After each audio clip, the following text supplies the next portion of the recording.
Week 3 of FFWS 2026 Spring has begun, and the race for the grand finals has never been more intense. Every match changes the entire battlefield. Every mistake comes with a price.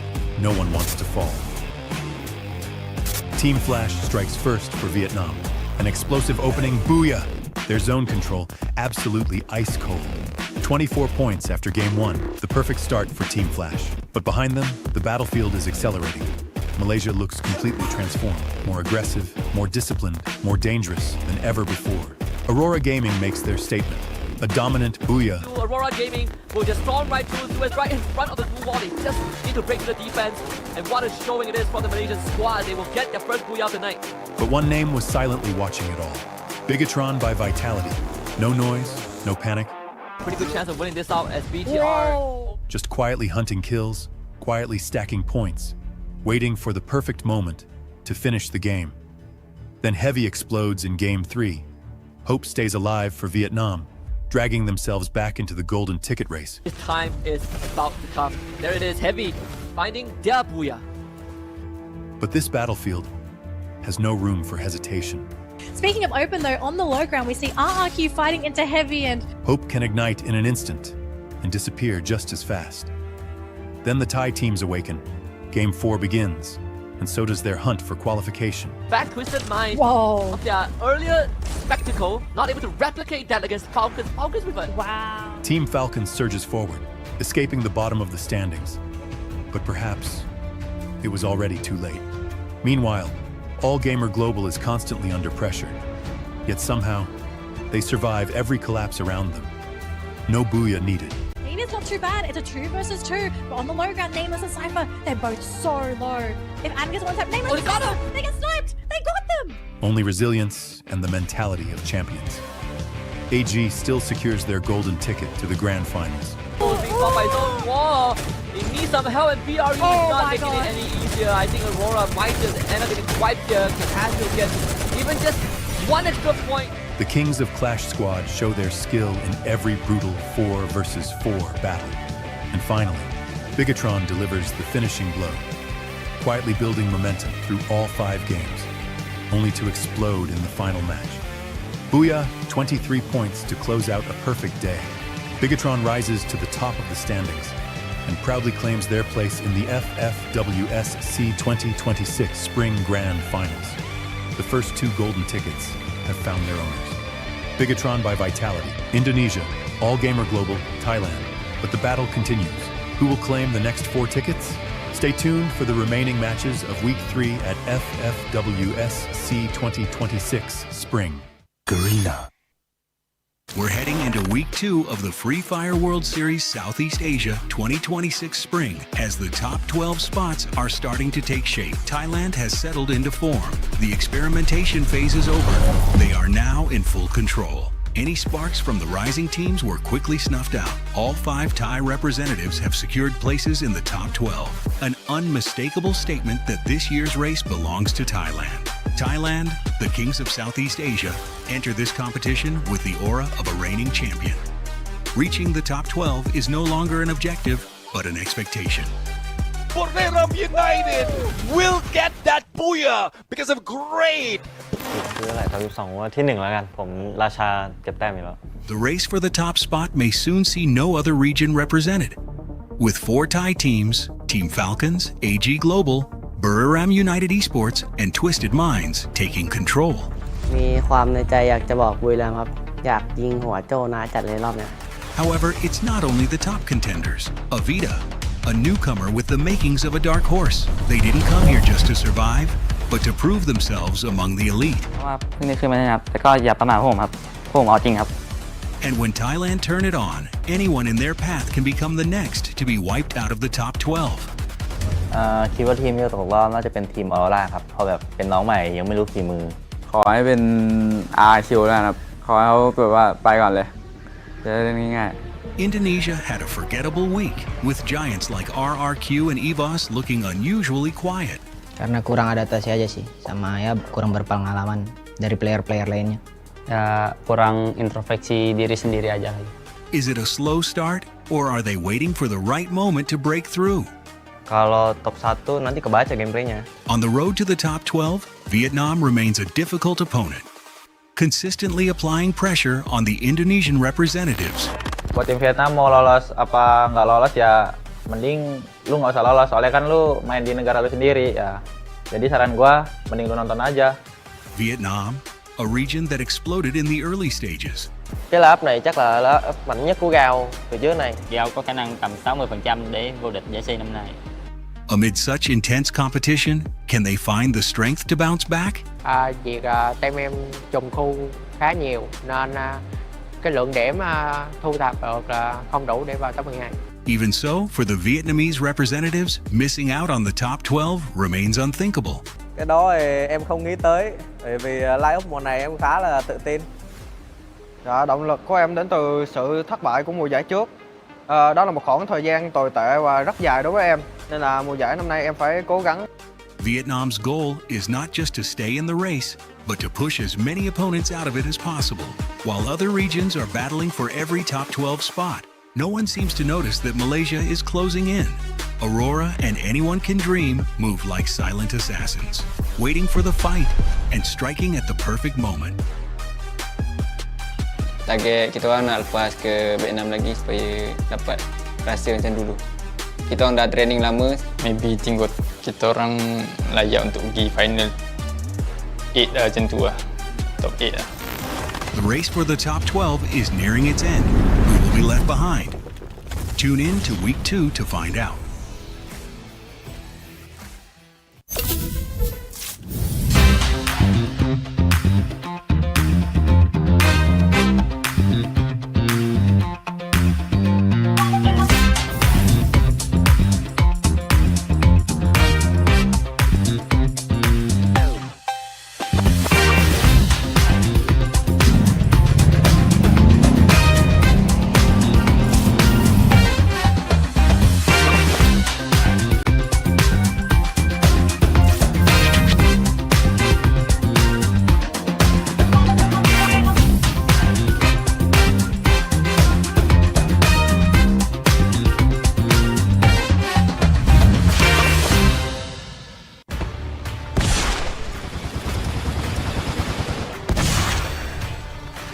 Ate said the moon and the sun aren't rivals.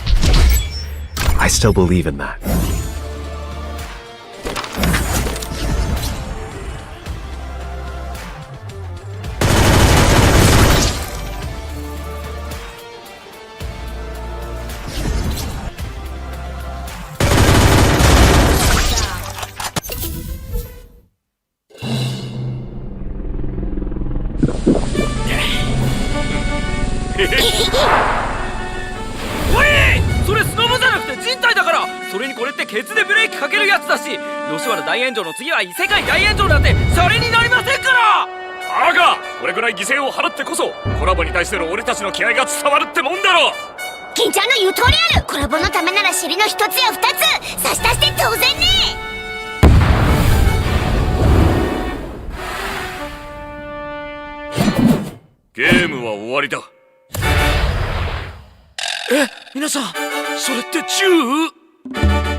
先はピークってもしかして僕またメガネだけになってない Garena. Week 1 came to an end, and the battlefield of FFWS 2026 Spring had begun to take shape. Thailand rose to dominate the standings, claiming the entire top 4.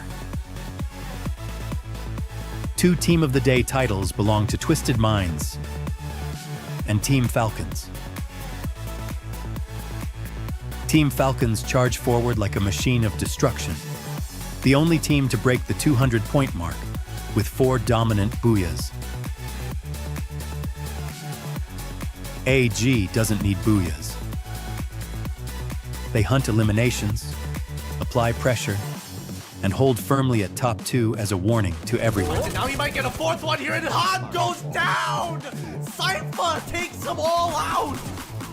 Buriram United had a slow start, but Kings always know when to accelerate. Through all of those players, dig way down on the ground, and put it on coming in here to finish them off one after the other. Demon can't do much. It's a 4v1, and Moshi finally puts an end to that. The class of the defending champions never truly fades. Indonesia became the stage of shocking upsets. Giants are falling.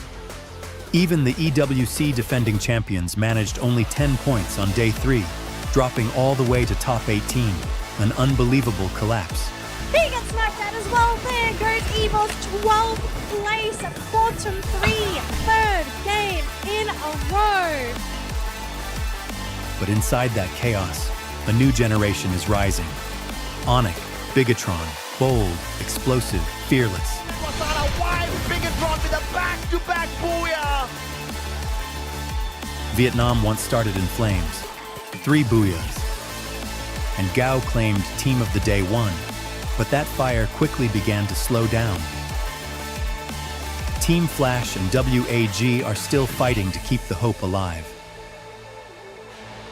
Flash can't find the finisher just yet. They try to break through the glue wall. Barros panic, and he does not pick up Nameless, misses the opportunity, and Flash overwhelms AG Global. While Heavy, P Esports, and even Gao themselves are starting to fall behind. And Malaysia, no longer the free points many expected them to be. They are more resilient, more proactive, more dangerous. And now, they are closing in on top 12, waiting for the perfect moment to break through. Week 2. The battle for the top 12 will be more brutal than ever. We're no longer just playing for points. We're fighting to secure the best possible chance, to claim a ticket to the grand finals. Who will rise? Who will fall? Find out in Week 2 of FFWS.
Week 3 of FFWS 2026 Spring has begun, and the race for the grand finals has never been more intense. Every match changes the entire battlefield. Every mistake comes with a price. No one wants to fall. Team Flash strikes first for Vietnam. An explosive opening, booyah! Their zone control, absolutely ice cold. 24 points after game 1, the perfect start for Team Flash. But behind them, the battlefield is accelerating. Malaysia looks completely transformed, more aggressive, more disciplined, more dangerous than ever before. Aurora Gaming makes their statement. A dominant booyah. Aurora Gaming will just storm right through us, right in front of the blue wall. They just need to break through the defense. And what a showing it is from the Malaysian squad. They will get their first booyah tonight. But one name was silently watching it all. Bigatron by Vitality. No noise, no panic. Pretty good chance of winning this out as BTR. Just quietly hunting kills, quietly stacking points, waiting for the perfect moment to finish the game. Then Heavy explodes in game 3. Hope stays alive for Vietnam, dragging themselves back into the golden ticket race. This time is about to come. There it is, Heavy, finding their booyah. But this battlefield has no room for hesitation. Speaking of open though, on the low ground we see RRQ fighting into Heavy and... Hope can ignite in an instant and disappear just as fast. Then the Thai teams awaken. Game 4 begins, and so does their hunt for qualification. Back twisted mind of their earlier spectacle, not able to replicate that against Falcons. Falcons with a... Wow. Team Falcons surges forward, escaping the bottom of the standings. But perhaps it was already too late. Meanwhile, All Gamer Global is constantly under pressure. Yet somehow, they survive every collapse around them. No booyah needed. Maybe it's not too bad. It's a 2 versus 2. But on the low ground, Nameless and Cypher, they're both so low. If Adam gets one tap, Nameless and Cypher, they get sniped. They got them. Only resilience and the mentality of champions. AG still secures their golden ticket to the grand finals. Being fought by his own wall.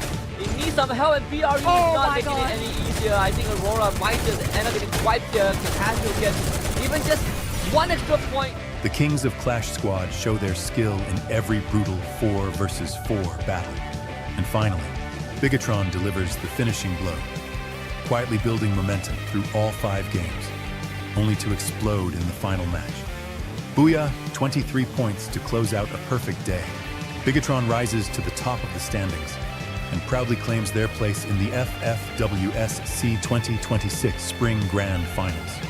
The first 2 golden tickets have found their owners.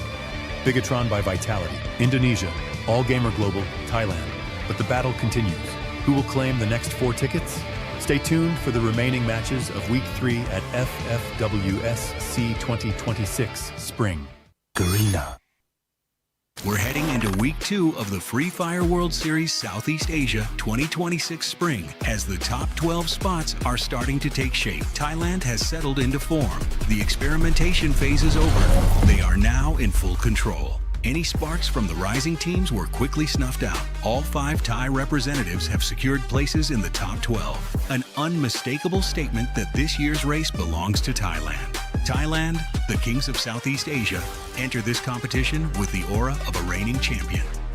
Reaching the top 12 is no longer an objective, but an expectation. Buriram United will get that booyah because of great. The race for the top spot may soon see no other region represented. With 4 Thai teams, Team Falcons, AG Global, Buriram United Esports, and Twisted Minds taking control.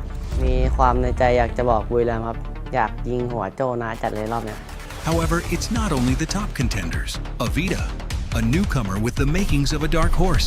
They didn't come here just to survive, but to prove themselves among the elite. เพราะว่าเพิ่งได้ขึ้นมาเนี่ยครับแต่ก็อย่าประมาทผมครับผมเอาจริงครับ And when Thailand turn it on, anyone in their path can become the next to be wiped out of the top 12.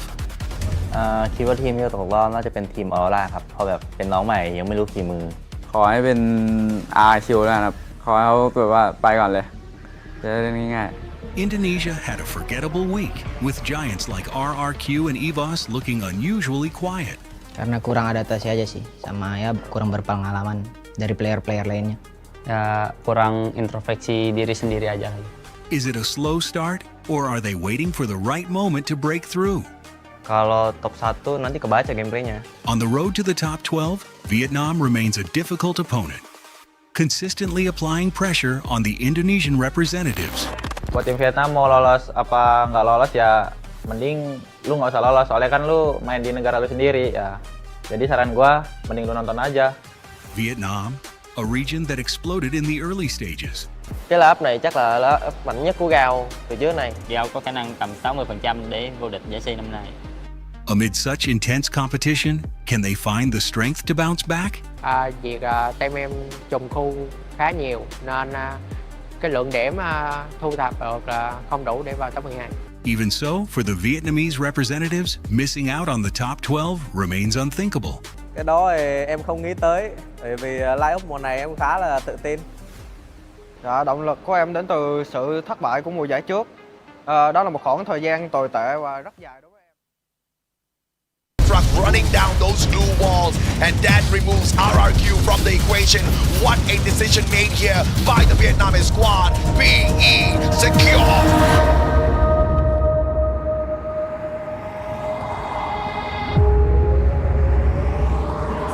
Still up on his feet. On fire drops him. One final player from the side of Twisted Minds. 3v1. Make that 3. We none. Falcons, you're back-to-back Clash Squad and Battle Royale champions, the dominators of Thailand. Represent, gotta do it hella big, had to run it back again, like represent, had to do it hella big, had to run it back again, like it.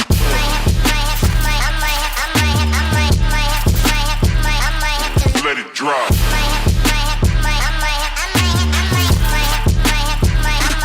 Let it drop.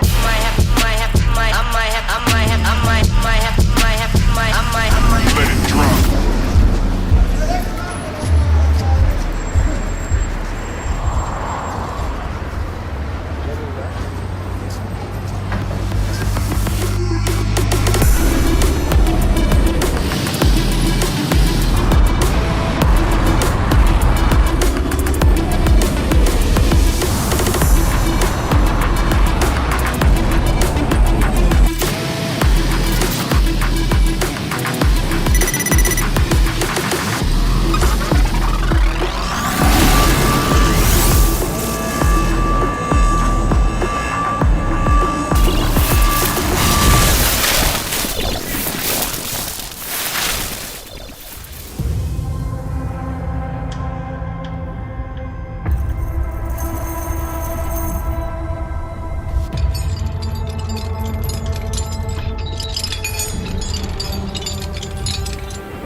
Gentlemen, welcome to the show. This is the Free Fire World Series Southeast Asia 2026 Spring, second day of Phase 2, and the teams are still eyeing to get to the top 2 by the end of the day. On the desk, I'm Neptune Dejambo Garcia, joined by the one and only Gideon Q, and we'll be your casters all throughout the day. Yep, it's been an exciting Phase 1, but now here in Phase 2, the competition is only getting hotter, and we want to see these teams really unleash their fire, and hopefully they got enough gasoline, some fuel to really add on to that, because again, we've already seen day number 1, and obviously adaptations have been incorporated, but now we're adding another 2 teams to this list today to see whether they can qualify for the playoffs.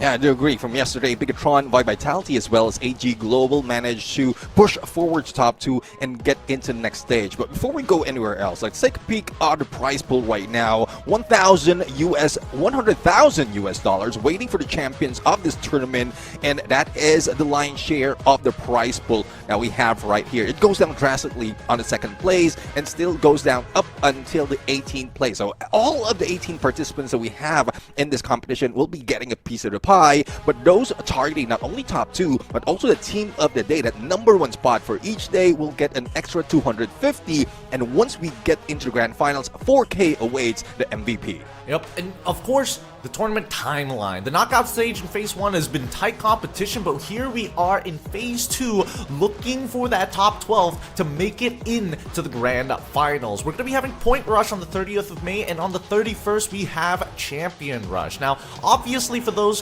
who are just tuning in and getting into the Free Fire esports here in Southeast Asia, there's a bit of explaining to do. Point Rush and Champion Rush both are two formats that have been polarizing, but before we get into that, we have to understand how these teams got here.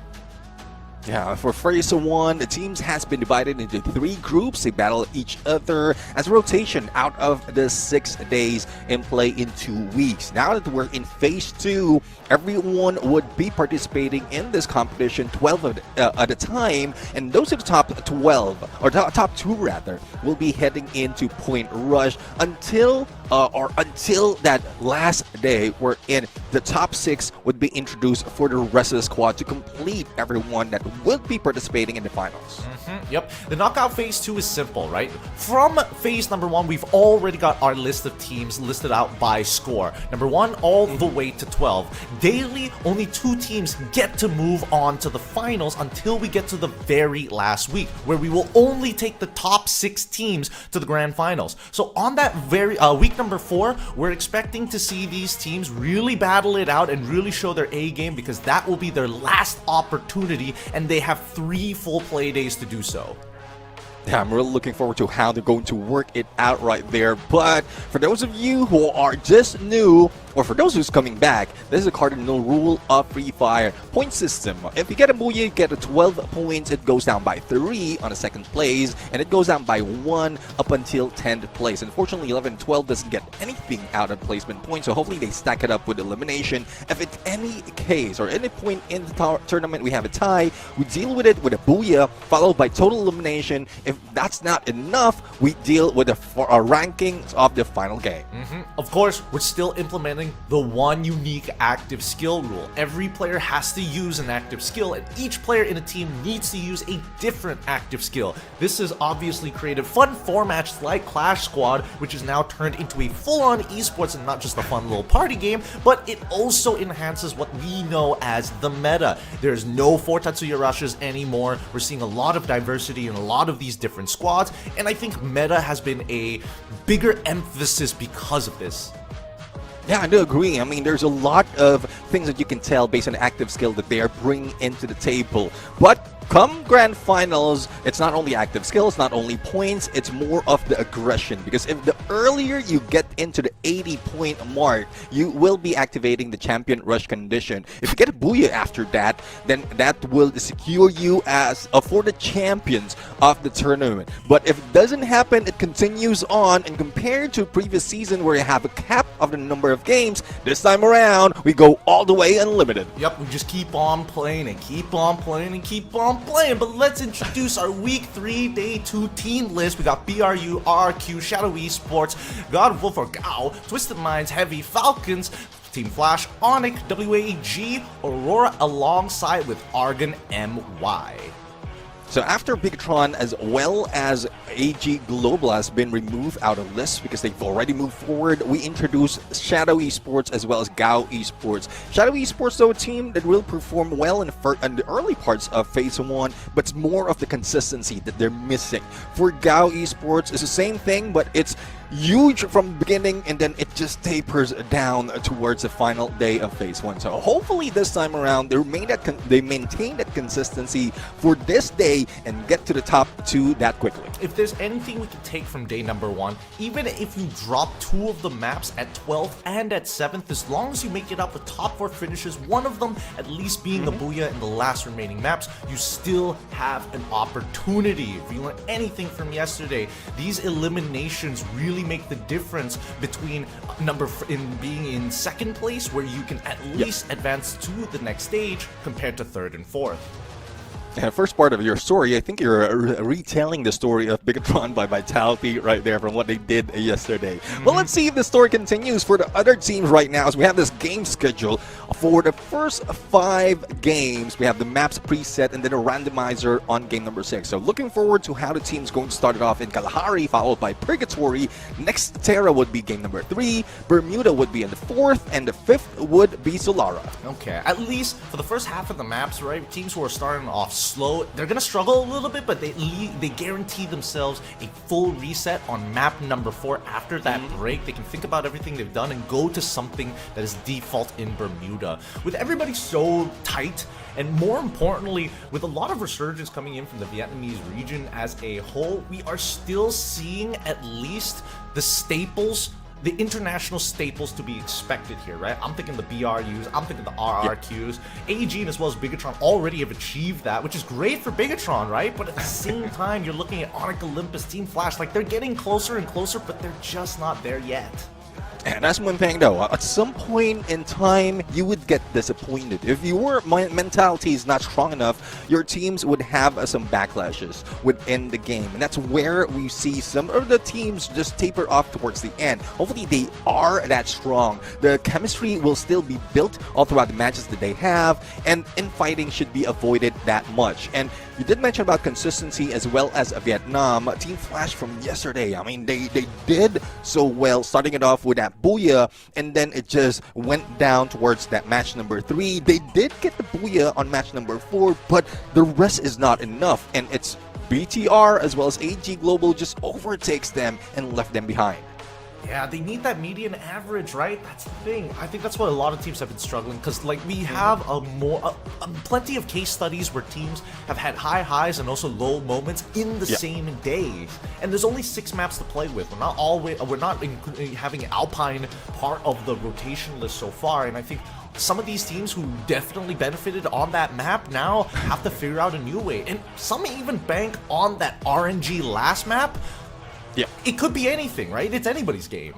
Yeah, I do agree. I mean, if they're hoping for probably Solara map, there's a few teams that's already doing better in that specific map compared to the others. The familiarity of the teams on Bermuda, as you did mention, that's a full reset for everyone, a good chance to catch up on the points. But with how it is positioned in today's matches, I think it would be tough to really catch up if that's what you're banking off. So, like, on the get-go, Kalahari, just wear those snipers. If you can bring a double sniper similar to what we've seen in the first week from Bigatron by Vitality, then you might get a few more points than the others. But it's just a 50-50 as well, even in the drop. So hopefully all throughout the matches they played against these teams, they already found a good spot to drop. I do want to talk about the meta a little bit, right? Because again, this is one of the few observations that were speculated at the very least. We don't know whether this is the go-to meta, and right now it's about your snipers obviously being strong, but what active skill card do you want to use on your sniper, right? We've got 2 big ones. One is the Riptide Rhythm, the other, of course, Morse going invisible. And the only reason I'm bringing this up is because we've seen both BRU and RRQ kind of swap it out depending on the map. I haven't figured out the exact pattern yet. Limit, he doesn't do it. He doesn't do it. He sticks to the same thing every time. And that's one thing now. I mean, probably it's because despite of the nerf that has been done on the Riptide Rhythm, if you follow it up with utilities or the LMGs that we've seen carried by the frontliners, I think it does a lot of damage. Breaking down those glue walls is just so well if you tie it up with some other factor or some other utilities within the battle, and that's the adaptability, the adjustment that's being done by a lot of teams right here that we're loving. If you don't have the perfect skill or probably a good enough skill, there's a lot of factor that you can use out of Free Fire to make it work. That's a good way of looking at it, because this relates to something else, and that's the A124, which again, I don't think she's had like super significant changes, something that is like, giving her 4 charges instead of 1 charge. You know, nothing crazy of that sort, but naturally, I've always thought that, you know, the A1 is always going to be relevant. If there's something that's dangerous in the metagame, shutting it down is a really good answer to it. Well, speaking of A124, Brim United, Jonah especially, he has been using the A124, and one good thing about that is final moments. If they can end in the final circle, and in the last 20 or 30 seconds, you trigger that, it just prevents any backlash from your opponents. So if you're looking for a thrill of battle, and I think the thrill of battle just comes from the ones who's using the A124, because the thrill will be killed for your opponents who would be affected by that skill. Too much, and too many situations where we've all realistically have either whiffed or became the play of the game. With that being said, it's time to unleash the fire. We're going over to our very first map to kick off today, week 3, day 1 here. Who's ready to head on to the private jet? It's all gassed up, decaled, ready for you guys as our survivors are about to drop into our very first map to unleash their fire. They better have enough gasoline. We're moving on into Kalahari. Well, welcome to Kalahari. Desert does not forgive any slow decision as well as weak position, but position is something that they need to think about in the beginning of this game. As a flight path comes from Mammoth heading in between Shrines and Council Hall, few teams already dropped off from that flight, and they are quite clear with no hot drops in between. Other for those who might be going further north, and we're seeing Aurora, who might be going against Team Falcons in Bayfront, and no other contention would be happening from any parts of the map. Okay, looks like everybody else is going to be chill, but for now, let's look at the very first engagement here. Falcons going to be landing onto the northern side of Bayfront, while Aurora has taken the southern side. They're broken apart by a singular road, and it looks like the POI is much closer to the northern side of Falcons. So, I mean, it's more of a looting phase for the teams right now. No engagement despite of how near it is for the rest of the squad. So I'm loving this kind of tactics right now. We don't see this often, especially from some other teams who go in for the hot crop. Most of the time, you see an opponent, you jump right to it with only a mini Uzi. But it doesn't work for Team Falcons. They want to be prepared for any battle, and I think they are all set right now, especially with Keroro with VSK, and he is acting like a all-rounder right now. Nero can be used as a sniper, but you also have a bomber instinct in here because of that Alvaro. Now, after the 2 UAV follow-ups from both Aurora alongside with Falcons, Falcons double up the binoculars to reconfirm the positions. Wait, is Alan getting shot in the back here? We see Heavy Alan is somewhere getting shot by, probably I would assume the sniper, but Jun's right there. Could be something else as Aurora loses their very first member here. Pina quickly coming up to find the execute, gets it, and now locking Aurora in place. It's tough right now. Aurora is one of the teams from yesterday that did well in the beginning of the first half of the day and who just fell down, didn't make it to the top 2. So this is a chance for them to make that recovery, but it's tough if you're going against Team Falcons. But speaking of Aurora against Team Falcons, another team would be in here. It's Heavy, and I guess this is the team that you're talking about, who's shooting them from behind. And one elimination already being dealt by Heavy, and here comes Alan right now, the anvil of the team. No contention by D-Axel, wherein he's trying to get close, but that P90 was just deadly.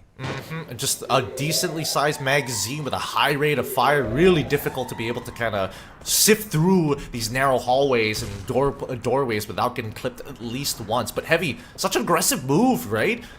However, Aurora was able to get a couple of revives. They're playing to live, so they're splitting up as far as possible, leaving Heavy to deal with the Falcon problem on the opposite side. Pina finding one instantly onto Azrael. He ends up going down, and that's Aurora's job done. Yeah, I mean, Aurora almost being eliminated already. Here comes Heavy, very close. They are the elimination leader of this lobby for the moment, and let's see if that would be beat right now by Team Falcons.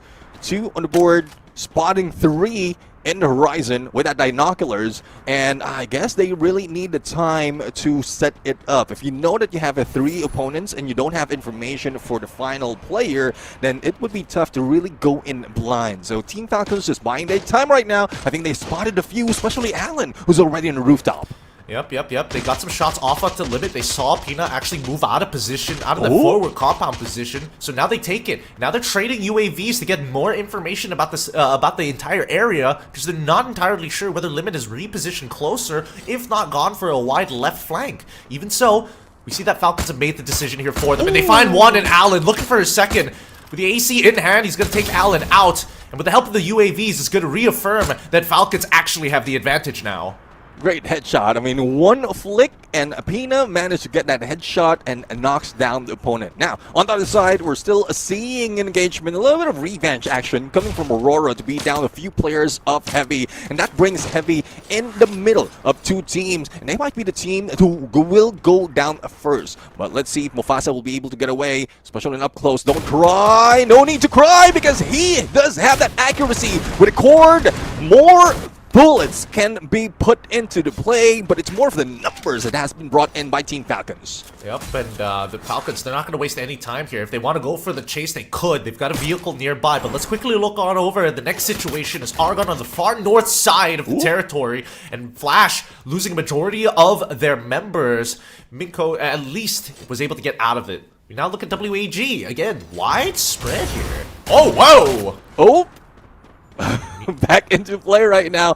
Aurora has met 3 teams already. First, it was Team Falcons, then it's Heavy, and now it's Shadow Esports. From the shadows, they're rising into the light. It seems like Aurora would not have that bright future if they get eliminated. It's a good thing D-Axel is quite far, but here comes a couple of players of Heavy right now from the drop, spotting him, and with all the utilities they can get, Aurora might be done for. Let's see. He's got the pocket market. I'm not sure how many times he's already done the revive here, or whether he was the one purchasing it in the first place, but it looks like the Axel will have to fight it out. The God's gonna get brought back up to life, and the Riptide Rhythm a little short there. Now Valley Dash to guarantee it, and there you have it. Aurora gonna be the first team to bow out. How unfortunate for them. 3 times they have been put down, and 3 times they tried to recover, but it's just unfortunate that Heavy still went in for that chase. RQ is looking like the same story would follow them if Gao will be able to catch up to them, but they're heading in for the vending machine to bring back 18D as well as Doots. But is there enough time? A split up is being done right now. Abe needs to be visible so that everyone from Gao would be following him, but no, it is Death who dealt with Maal, but it's a good thing that Foundation still have a vending machine. The only problem though is Abe is broke, so he needs to gather coins, and I think he has been spotted enough to be chased later on. Oh, there's a Metafactor as well to bring back his entire team, but again, it all comes down to this, right? They can, and RRQ, they can play out in the blue for a decently long time because of their team boosters, right? So again, first ring doesn't really do too much because of that. Oh, Allen makes the attempt, gets 1! Good for 1 though. Can't get any more. Heavy still on the recovery run.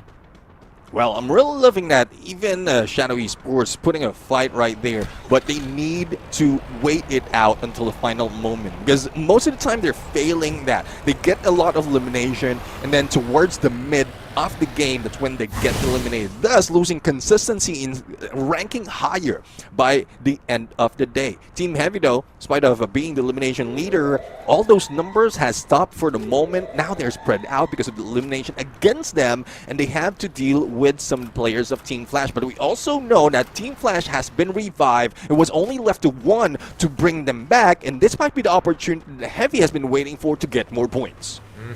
And now they're going to start looking for these eliminations here by Santa Catarina. This is where Heavy first dropped, and now they're taking the fight back to their roots. They find 1 in the God, and unfortunately for Team Flash, this is only going to get tougher for them, right? Yep. ABCD, the Zom, and as well as Mikog holding at 3 different... Oh, no. They're all regrouping onto the top side of the ship. RQ gets eliminated in the meantime, and Heavy Mufasa loses out to the Valley and Dash. That's 1 as ABCD is good for 2. Looking for their 3rd as Allen makes his runs around. The Zom holding on, and at the very least stop them from getting onto the 2nd floor. Now this chase is good. The Zom, he fights, Don't Cry, and Allen as well, and that's going to be a clean wipe coming from Team Flash.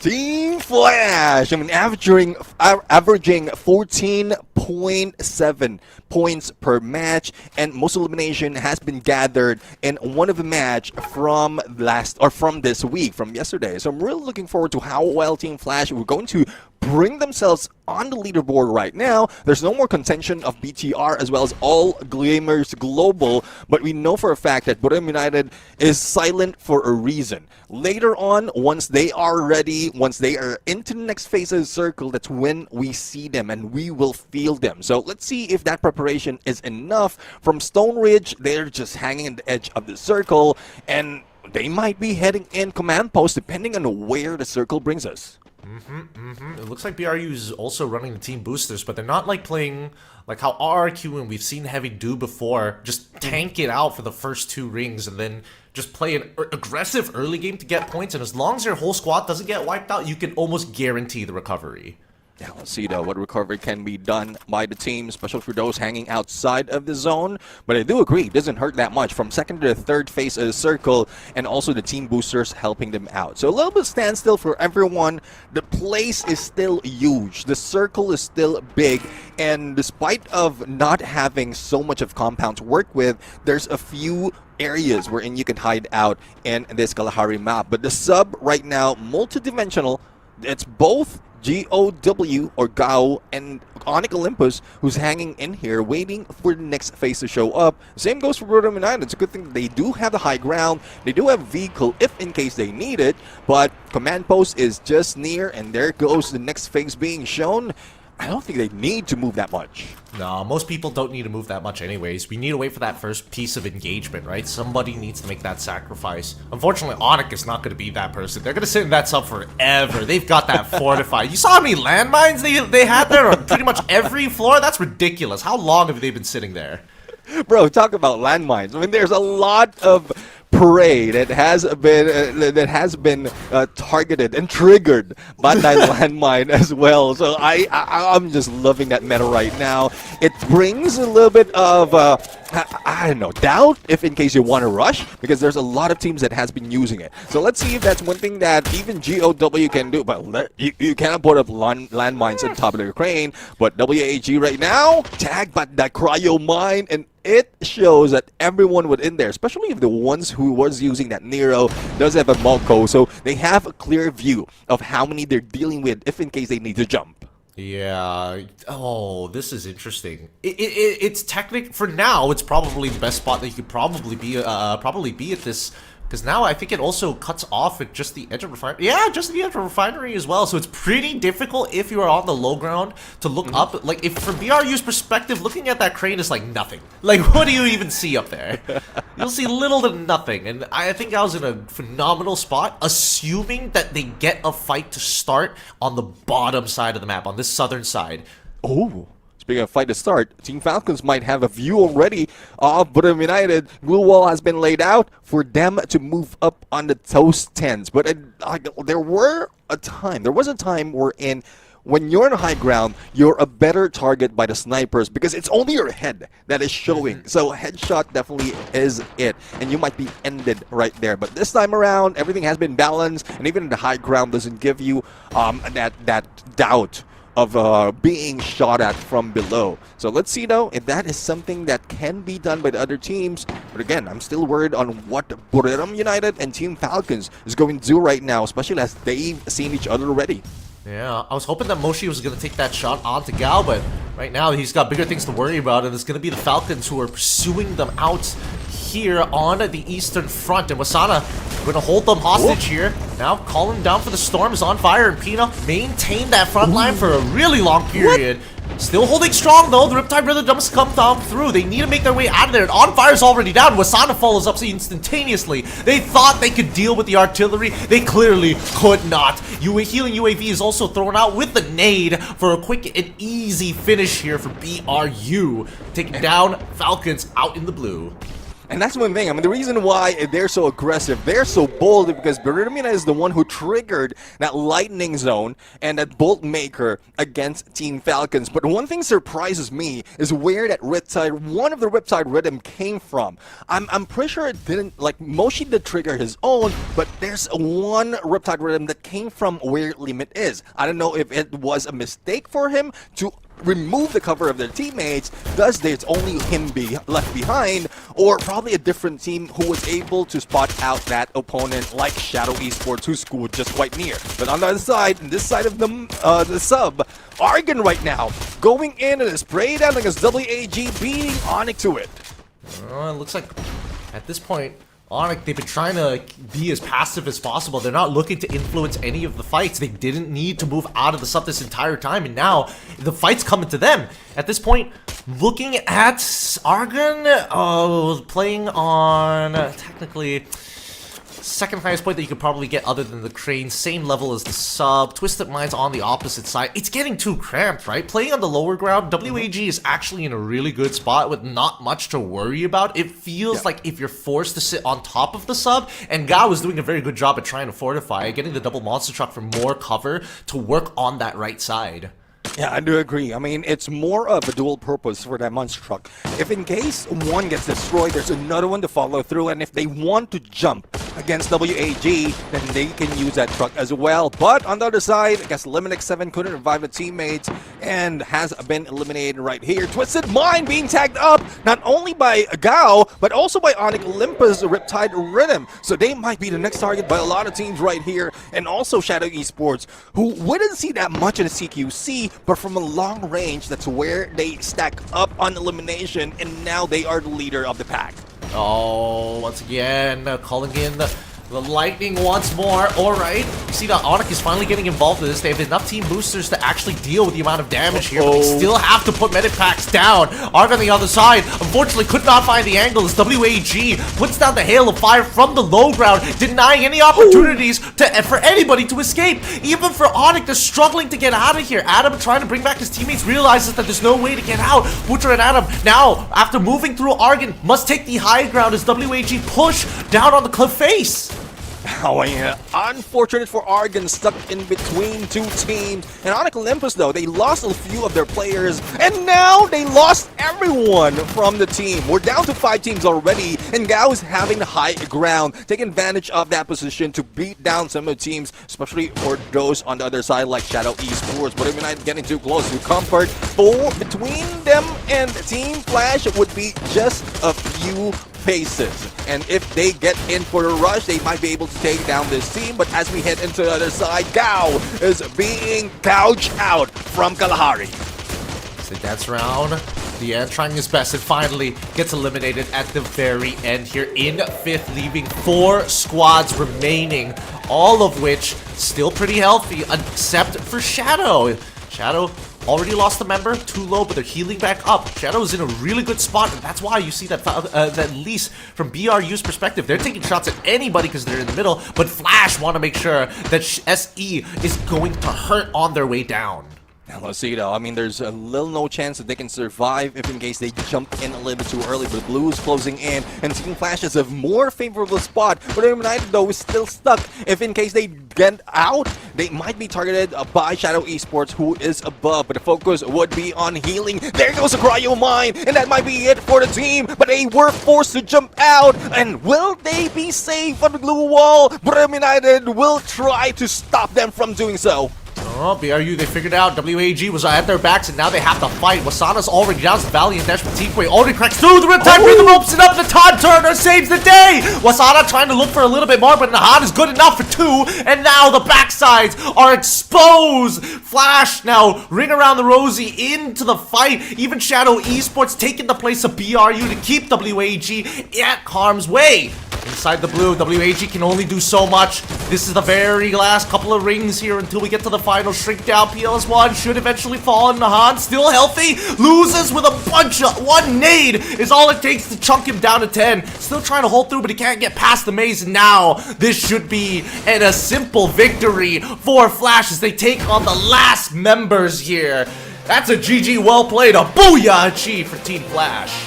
Team Flash went for that booyah with no sweat. All they have to do is wait it out for everyone from Shadow Esports and WAG to duke it out before they interject. All those knockdown, I believe, has been gathered as well by Team Flash. I'm really looking forward to how many points they did get from that fight. But as we take a look on the final moment, again, there's nothing that WAG and Shadow Esports can do against Team Flash, who's maintained their full squad towards the end.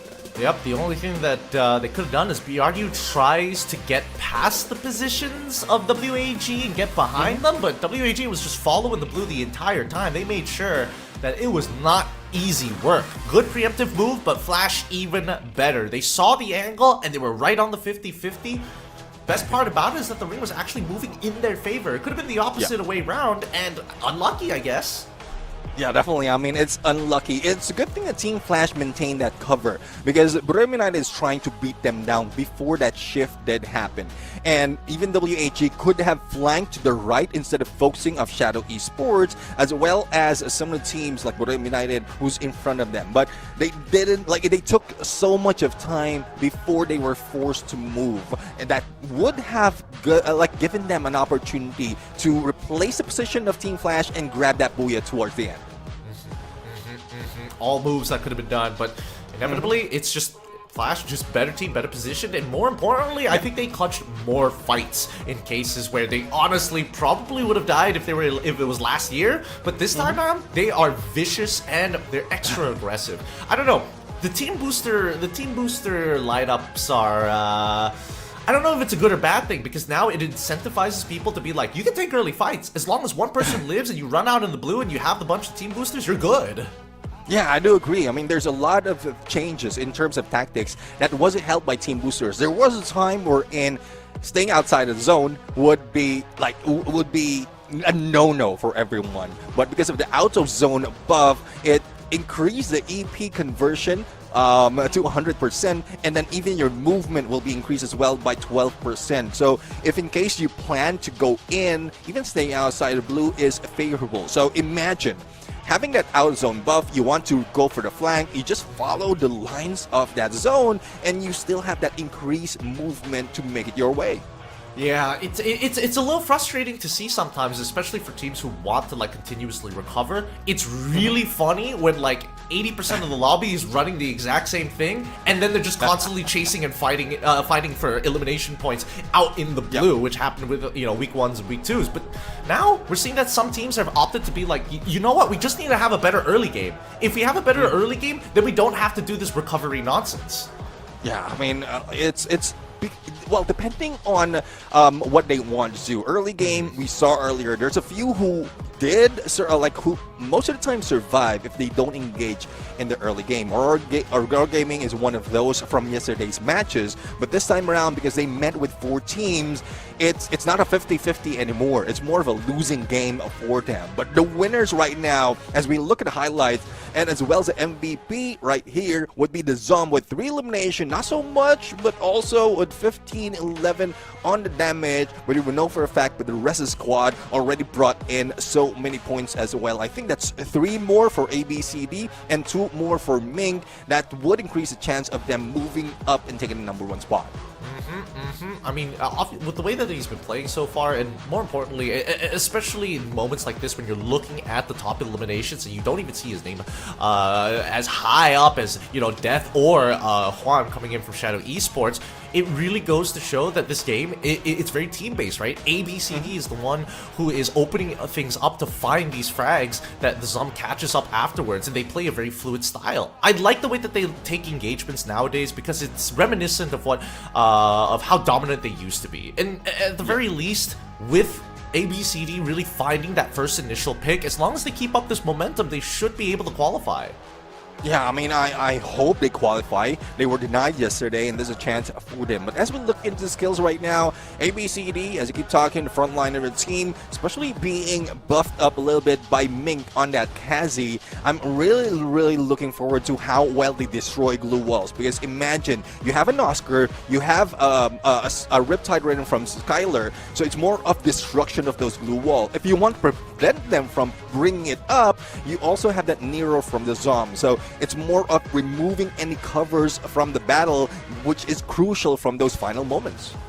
Tear the plating away, tear away the cover, and then you get the exposed sweet flesh underneath, and that's exactly what Flash was out for. Although I wonder if they can keep up these performances on these bigger maps. Like, I know that they're good on Bermuda. They've got stats on Bermuda. The fact that they're doing this on Kalahari is a very good step forward. The next map they're going to be playing is going to be on Purgatory, and that one, I'm not so sure. It's kind of a 50-50 here with the results. Well, let's see though, as we look at the team standing, or the game standing right now, they are on top because of that Booyah as well, even beating Shadow Esports. Surprisingly, Shadow Esports, again, we saw them as elimination leader even before that final moment, and I'm really loving that tactics of getting that aggression from afar. They ended up in second place. They could have been the first if they grabbed that Booyah, but it's not in their favor, especially in that final moment. Gao right now with 15 eliminations because of the high ground they took from across everyone else. They have more elimination to take from those fights. And I think at that last moment, I think that Shadow Esports was able to actually find full eliminations on the knockdowns here. Because their elimination points currently at 11. That would have been like 8 people if WAG and BRU are fighting, assuming that all of those potential total of 8 points was coming from. So surprisingly enough, despite Shadow Esports in a precarious situation where 3 teams could see them, they walk out as the second most amount of points in this round. Yeah, I do agree. Well, let's see though. I mean, we're already done with Kalahari, and you did throw that question about Purgatory. Who will be the team who dominated this map in terms of numbers? And we're eyeing for Brim United and RQ. Team Flash goes in number 3. So if they will play the same game, and I don't think Brim United would fall for any of the traps that was laid out earlier, but if Team Flash will play the same game, they might be able to get another Booyah out of this match, recovering or like redeeming themselves from yesterday. And we'll have to wait and see, right? Because again, a couple of lucky factors did come into play in map number 1. So like RQ getting knocked out pretty early on the rounds. Even Falcons and BRU taking Falcons especially taking a pretty heavy beating on that top during the top 6. But even so, it's still anybody's game. I am looking towards Gao because they had a really good position in map number 1. Unfortunately, the ring just wasn't on their side, and I think it's just too densely populated to make a clean rotation at that point. Yeah, I mean, one thing they could have done in there before that shrink or that shift did happen is if they laid out, well, a couple of those monster truck. One is bait to be shot down by opponents. Another one that they can use to break down the glue walls of Brim United. They could have ended a little bit nearer in there, but there's still a risk of going against WAG. But Gao would have more firepower, more people to work with, comparing to that delayed approach that we've seen in Kalahari.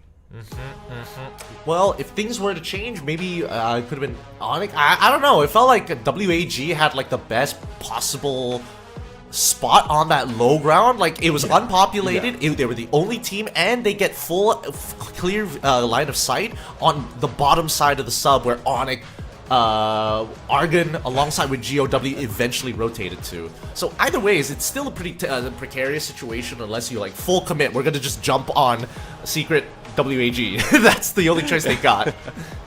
Well, you did mention about the sub, and that's where they gathered a few more points because, yep, they dealt with Argon, they dealt with Onyx Olympus, and they managed to get 8 elimination before they got to that spot just next to Brim United. But then again, Secret WAG, if they made that approach early behind Team Flash, or probably above Team Flash, then they could still be favoring that shift as well. So they could be one of the teams who's waiting for the engagement to happen between Team Flash and anyone who would be moving into that final circle. But again, it's regrets just for them. The decision making was just a little bit more delayed compared to what we expected it to be. Yeah, no, that's another thing I've noticed, especially when we start to get to these higher stake matches, right? There's a lot of teams who are usually very reactive to the very first shot. Some even like they get hit in the head. They're like, all right, I'll sit for half a second and then drop the glue wall just to make sure that they have something to do it later. But I agree. I think that a lot of these teams are a little more nervous into taking these fights. Yeah, let's see though. I mean, nervousness, hesitation, it doesn't work in this map because neither heaven or hell will save the team who would doubt themselves as we head into Purgatory. Let's see what the flight path brings us because this is the map that I look forward to the most because of how skewed the flight path can be. Let's find out here. How many miles, how many kilometers is it gonna be off by? As we see the first couple of teams jumping out, it looks like we got a unfortunate default flight path. It's cutting through Moat House all the way down from Brigade. You can feel my disappointment every time it's fair in Purgatory. This is the only chance. This is the only time that we can force everyone for hot crop. But, well, it's good for everyone. Also for the fans out there who's cheering on their team. So speaking of cheering on, put them in the chat. Make sure you like and subscribe to the channel because a lot of things will be happening, especially in Central where we're seeing RRQ go against Heavy. RRQ and as well as Heavy are gonna have to take their early shots against each other, but in the meantime, it is quite the struggle here. Again, just gonna have to chill out for a moment.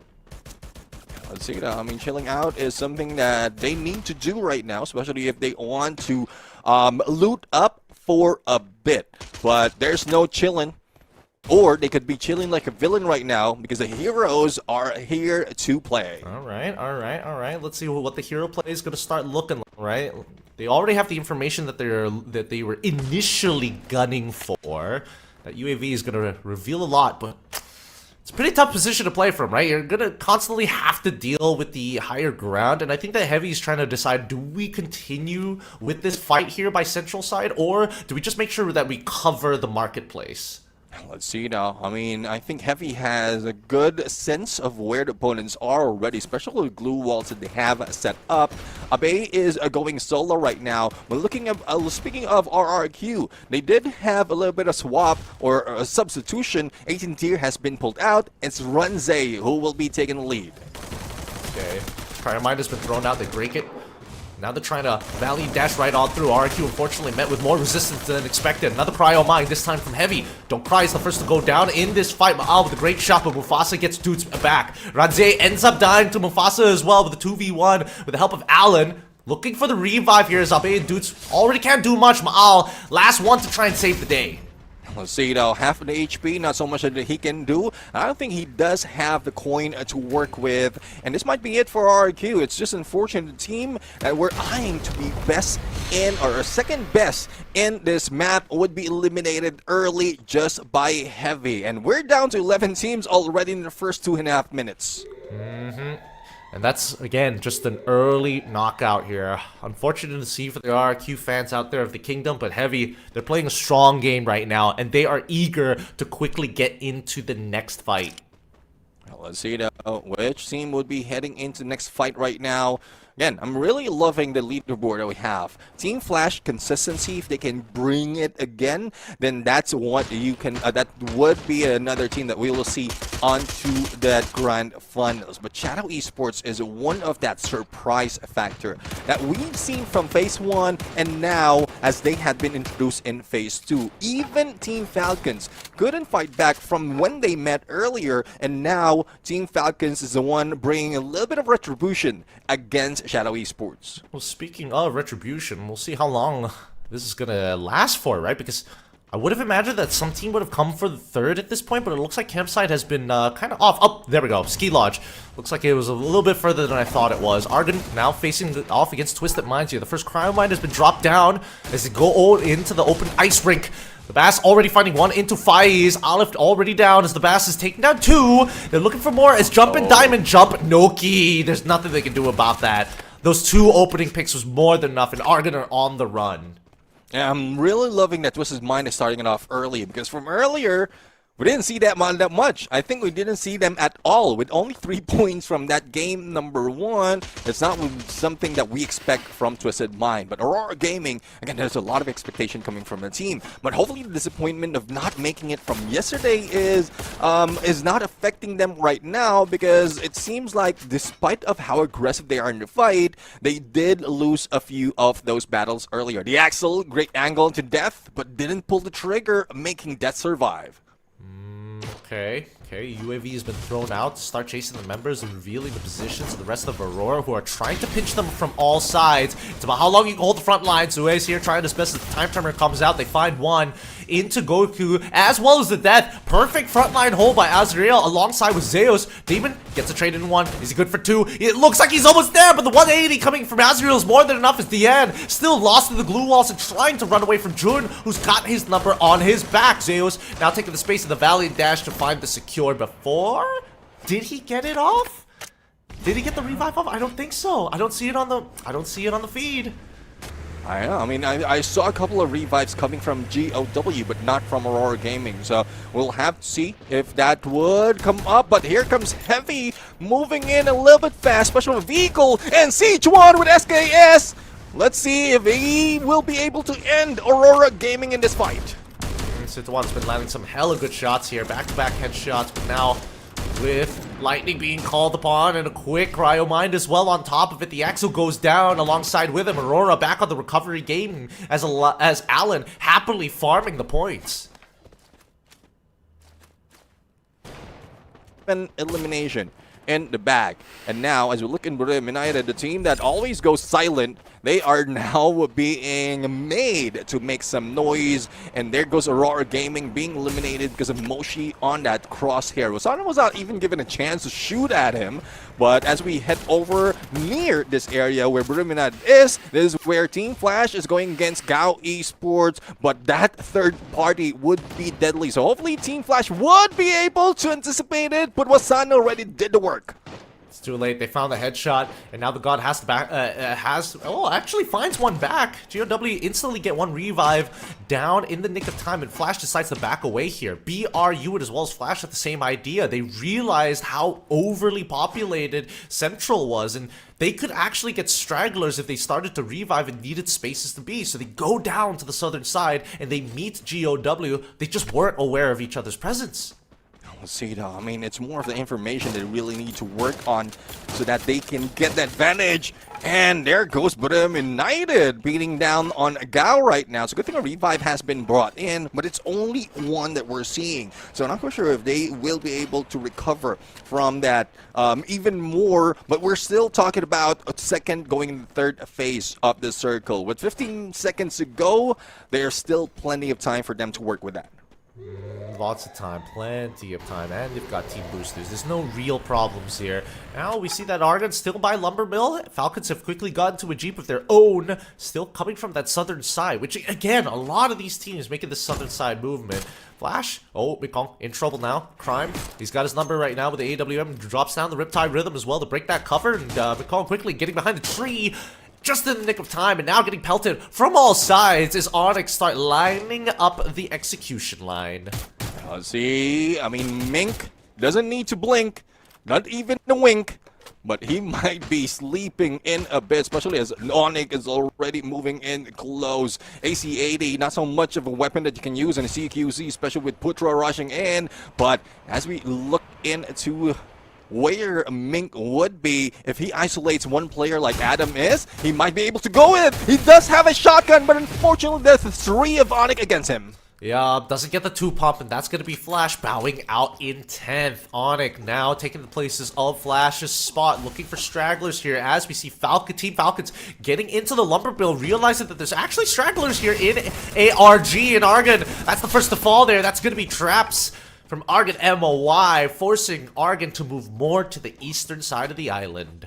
Let's see, it's tough now. Well, 9 teams remaining at this point, and we're very close to the 9-minute mark. There's a lot of spaces to work with, but I don't think that they will have some time to lay about and wait for it. So I'm still waiting for any opportunity for everything to be cleared out. But Brave United, I guess it's clear for their side. Just hanging into the water, making sure that there's no, like, one side is already covered, and also a clear view on everyone else. And this port, this small port that's being taken by Brave United has been the grounds of engagement in most cases in Purgatory. Yeah, and we gotta see where this next ring is gonna go, but right now this bridge, highly, just an absolute nightmare. It's a meat grinder here, and Twisted Minds are caught right in the center of it. They've got side flanks here from the side of BRU. You've got Onyx directly being gatekeepers, Diamond finding the headshot, and oh my goodness, another one into Zyru as well. Making sure that at least that they're getting away, clearing off the gatekeepers if they want to make it over into Central. Zito, I mean, if they want to head to Central, they need to deal with those on the edges, especially in this bridge. Now, on to the other side, Lumber Mill. Still not done with the battle in Guerrero! Combination of Riptide, or Liminic 7 rather. Combination of Riptide Rhythm and then Guerrero dealing the final blow. They managed to take down the player of Onyx. 8 teams remain at this point, with the Blues closing in. They need to move fast, similar to what we're seeing right now from Argon, but WAG is putting so much pressure on Twisted Mind. And I think there's only one remaining. Bermuda United is dipping their feet in this as well, and that would be a signal for WAG to probably tell tales, or they can go for the fight against BRU. At this point, they need to think about what that final ring position is going to be, because this third ring pulled even further down to the south. If just the top of the north side of the ring is at where Twisted Minds is by that bridge, that means the entire bottom island is covered. I don't know whether it covers half of Fire Brigade, but definitely around Central as well. So WAG is going to decide, you know what, we're going to just take a wider approach. We're going to make our way to the western side, maybe, and figure out how this BRU team is positioned. Let's see it out. I mean, it's more of a waiting game for Versus Squad right now, because third going to fourth is about to close, and they don't need to move for a few moments, not until the next phase has been revealed. And we're seeing even Shadow Esports going against JOW is nothing right now, being in the same compound, but hopefully they will be smarter, because in a bit, if that blue closes in against them, or the shift more favors them as well, then they will be forced out not by the teams who's already in here, but the ones who will just be knocking on their doors. And that's why GOW is deciding, you know what, we're going to give up the entire right-hand side. We're going to go straight away and funnel ourselves into one side of the compound, which is easier to reinforce, but it also gives them opportunities to fight back on important angles. Now, considering that this is this could get even worse, right? If the ring pulls up north again to have that river line, there is a possibility that teams on the northern side might not even have to move from that bridge, but WAG is going to be the first to do so. They've got the vehicle, they've got the nitrous, they're going to cut all the way through, and I think they're going straight for the arsenal. Yep, they get to the arsenal, and now they're going to make base here. Let's see the base, good play for them, but with the changes that has been done on the arsenal, especially with those sides that can be destroyed, I don't think it would last that long compared to the previous update. So I don't know how long WAG can take this, but it's a good cover. One cover is good cover, especially with 8 teams in play in a circle that is very small, similar to what we're seeing right now, just north of Fire Brigade. And it looks like they spotted it out. Twisted Minds jump. Got the revive. Ends up just being a triple kill for a limit.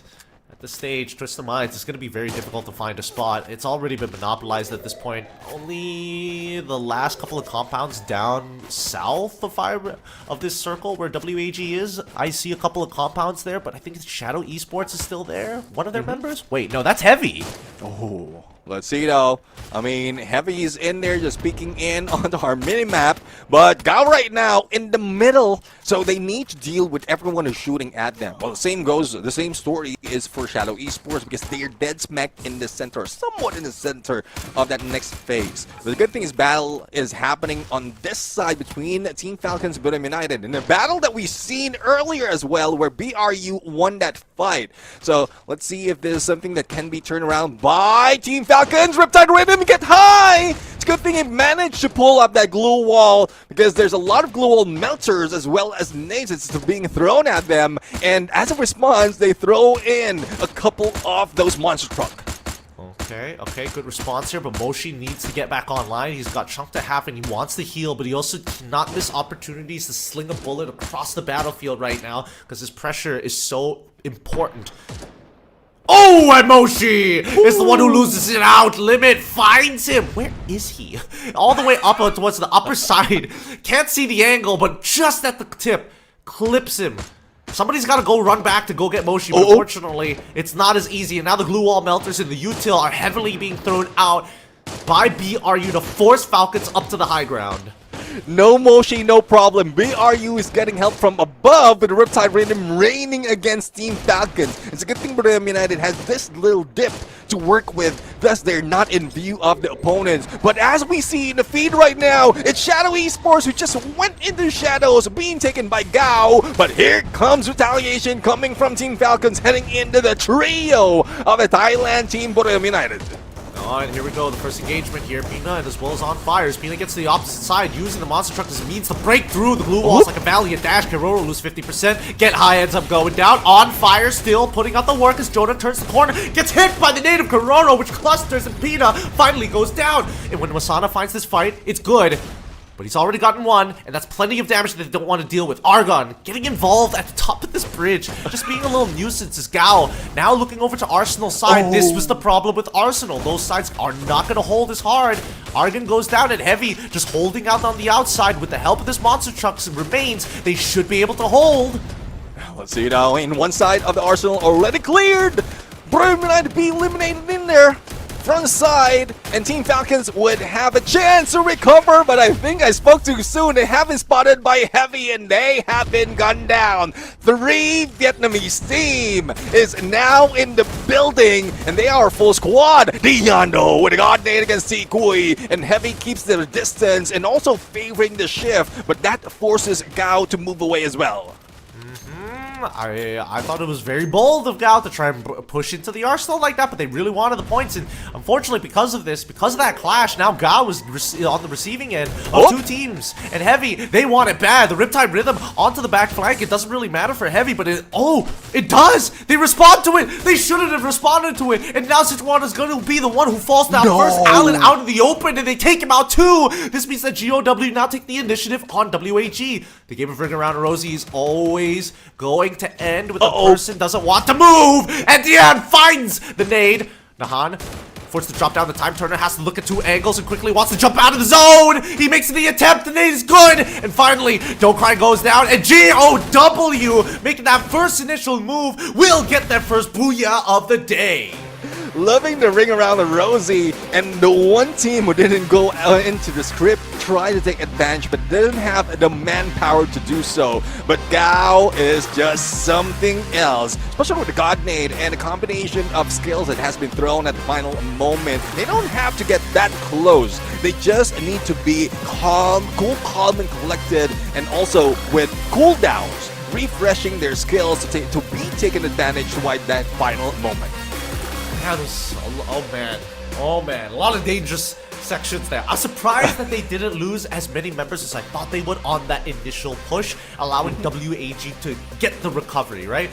I thought it was Heavy's game because they could influence everybody, but unfortunately, they fell back into priority, right? Yeah. As soon as they saw that Riptide Rhythm, they started backing up into it, and that's where I think it all went wrong. They should have just got to the edge of GOW, held it. If GOW want to fight, sure, but just keep in mind that, you know, there's another team waiting for us on the other side. And that's one thing. I mean, there's a few skills out there that's being used, though it doesn't work that well. And there was one Riptide Rhythm. I think it's I don't know who let it out, but it didn't break down that much on the glue walls. Probably it's a glue wall UAV that has been triggered by WAG, and it saved them for a moment. But once Gao, I think Gao made that mistake, or Heavy made that mistake, they just went on full flank and take advantage of that. But they were caught off guard, leaving Gao to follow them and also taking that booyah. A huge sense of... It's always tough in the top 3 positions, right? You always hope that it's like a top 4 situation, so you can be like, all right, let's just clash squad on 2 separate sides of the map and we're fine, right? And then we'll 1v1 each other later on. But 3, it's just rotating, constant rotating all the time. If not, you miss out, you start lagging behind, and immediately you start getting eaten up by the large snake behind you. So I think that there's not much you could really do other than just like hit another headshot, you know? Like there's no macro aspect of it that they could have improved upon. Yeah, I do agree. I mean, there's a lot of things that could have been done better, but I think they've done it quite well already given that situation. And I'm really loving that they're not like there's a few adjustments that's being done by Gao right there. I think we saw a glimpse of a Steffi Painted Refuge being pulled in there, and that was crucial as well as a final moment. So imagine if the meta right now is snipers, you have Valiant Dash, Riptide Rhythm, especially with glue wall melters helping break down those glue walls. If you lay that Painted Refuge, that golden ring, it would save you a little bit more time before that glue wall has been taken out. Even glue wall melters didn't help that much. Nades would be saving them, or they would be saved out of catching all those nades. And Demon have something good in plan. And as I talk about it in most cases, that Steffi doesn't only prevent all those glue walls, but also add a little bit more of armor to survive longer in those fights. It's a really good tool at engaging and disengaging, especially if you have like blue wall UAVs, right? To reinforce it when you know somebody's gonna be throwing a Riptide Rhythm at you, and you need that extra second to like look down, drop the glue wall, and then maybe heal on your way out. It's a lot of buttons to press, and it's a tough situation to be in if you're literally anybody else. But I think that considering everything that has happened here, it sets a precedent, right? The early game, most teams, if you're dropping relatively close to heavy, you're expecting something from them. I mean, well, let's see though. Let's see. I mean, Heavy is one team that is going hard most of the time, especially in the early and then the late game if they survive. Well, let's not take it away from Gao Esports. Our MVP right now is Dion with 4 elimination. 3,888. It doesn't match up in terms of the elimination, but I guess he did help a lot out of those engagement. It's Demon who took the lead with 6 eliminations. So I don't know, probably these couple of players are just stealing eliminations out of each other. Yeah, they were. And Gao was doing a good job at that as well, securing themselves a good number of eliminations at the very end, being our Booyah winners, of course, but even, for the most part, pretty passive, right? It's all about influence more than anything else. You don't want to be so deep in a hole that you can't get back out of, but you still want to, like, at least have your toes in the sand just to make sure you know how hot it is outside. Yeah, there you have it. As we look into the skills right now, again, Demon with that Steffi smart move. It has been used most of the time by the support, but a good replacement to that time turner as well, because it gives you more time, but it doesn't have that much cover. So it's just to avoid glue walls to be taken out by glue wall melters, but it doesn't do that much on Riptide.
Yeah.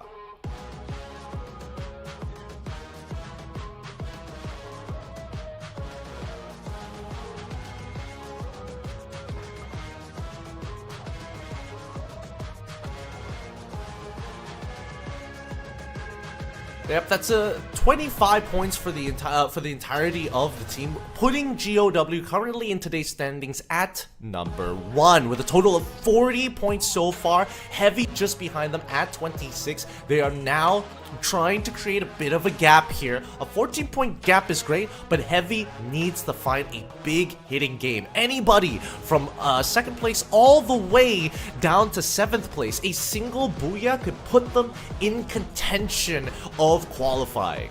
Well, let's see though. I mean, that's what everyone is aiming for right now, to chase them down out of that number. But, well, we'll have to see. For today, 40 points already being secured by Gao. Heavy in their Team Flash being forced a little further down. I don't think they did that much in that fight, and I'm I think it's just 3 points that they got in there. It's just unfortunate because we're expecting a lot from Team Flash, especially with how flashy they were yesterday. But I guess the same story is happening right now. Yeah, I mean, they're not the only ones, right? I'm looking at RRQ already at the bottom, and it's just back-to-back games of getting bowed out super early on, which is not what I was expecting here today. But there's still time, right? This is their 2 passes. If they get a third bad map, it's going to be very low likelihood that they pass on to the next day, and they'll have to wait for tomorrow. Well, I mean, it's a good thing that there's still tomorrow, but you know how it is. The trap of tomorrow is unlimited. If you just go for oddly doing better tomorrow, then it would not stop. So better do it today, this moment, this time, because no one's waiting. Nobody would be waiting for you, especially your opponents out there. They will be doing more if they can.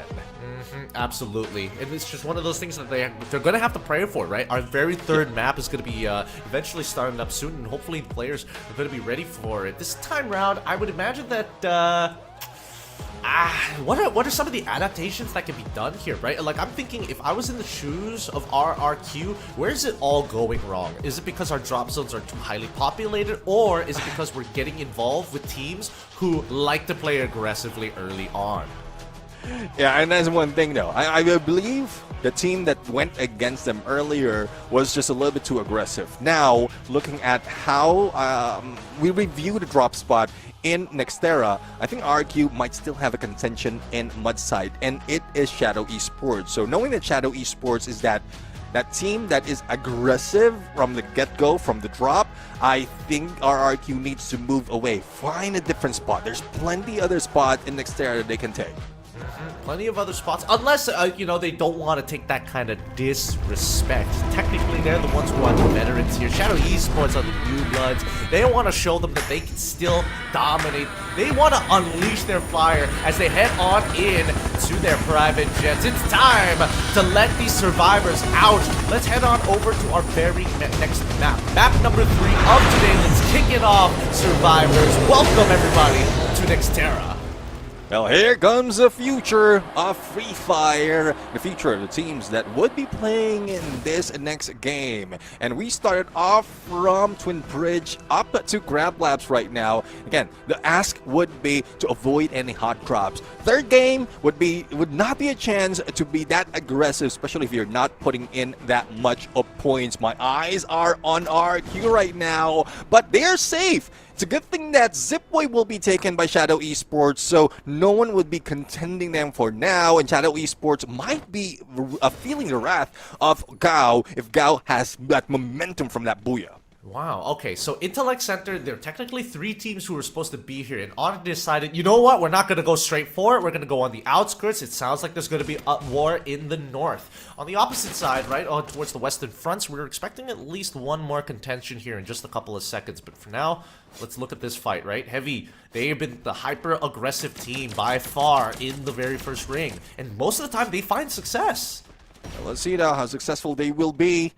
They're just hanging onto the edge of this building right now. And hopefully that split up from Argon, they will be able to capitalize on that, isolate the player or 1 or 2 players from there. But in the horizon, we're seeing Onyx Olympus as well. So if they don't move fast, they might be the ones being rushed in by a couple of teams.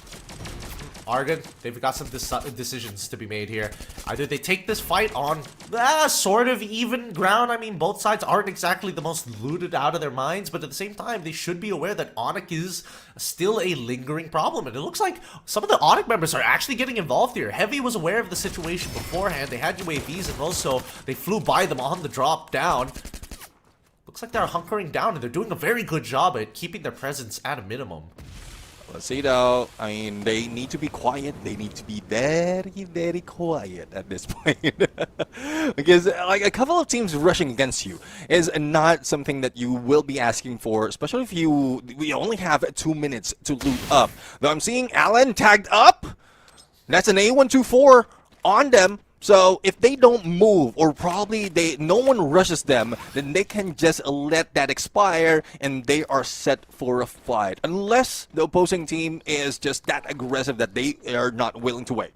Well, we'll find out in just a bit, because this is the one that I was interested in seeing, Aurora and as well as Flash. I'm pretty sure BRU is on the northwestern side of this position. I just don't know how far. Now, Aurora on the opposite end, trying to play ring around the Rosie Uh-oh. on the outskirts of the house. The time turner comes in now. The A1 is good. It's good for 2 so far. And now the double pincer from Zeus and as well as Ezreal. They only get 1 out of the 3. They only got 1. That's a 2-for-1 scenario. The worst possible trade for Aurora. And Jun, he tries to get 1 more. He tries to even up the score. The God ends up going down to Tikwe. WAG now getting involved from a different angle here as Jun is trying to hold out for as long as he can. Unfortunately, not getting as much, recognizing Trogon in hand. They take him out quick. Oh boy. Oh! Someone inserted the coin, and here comes a new challenger. Team Flash will be meeting with WAG, and they're the first one to go down. Aurora Gaming was fully revived, and I don't know why they waited for that moment. I'm pretty sure they saw someone already. They have the numbers, but I don't know, probably not so much of resources to heal. And Team Flash, unfortunately, only 2 eliminations from that battle.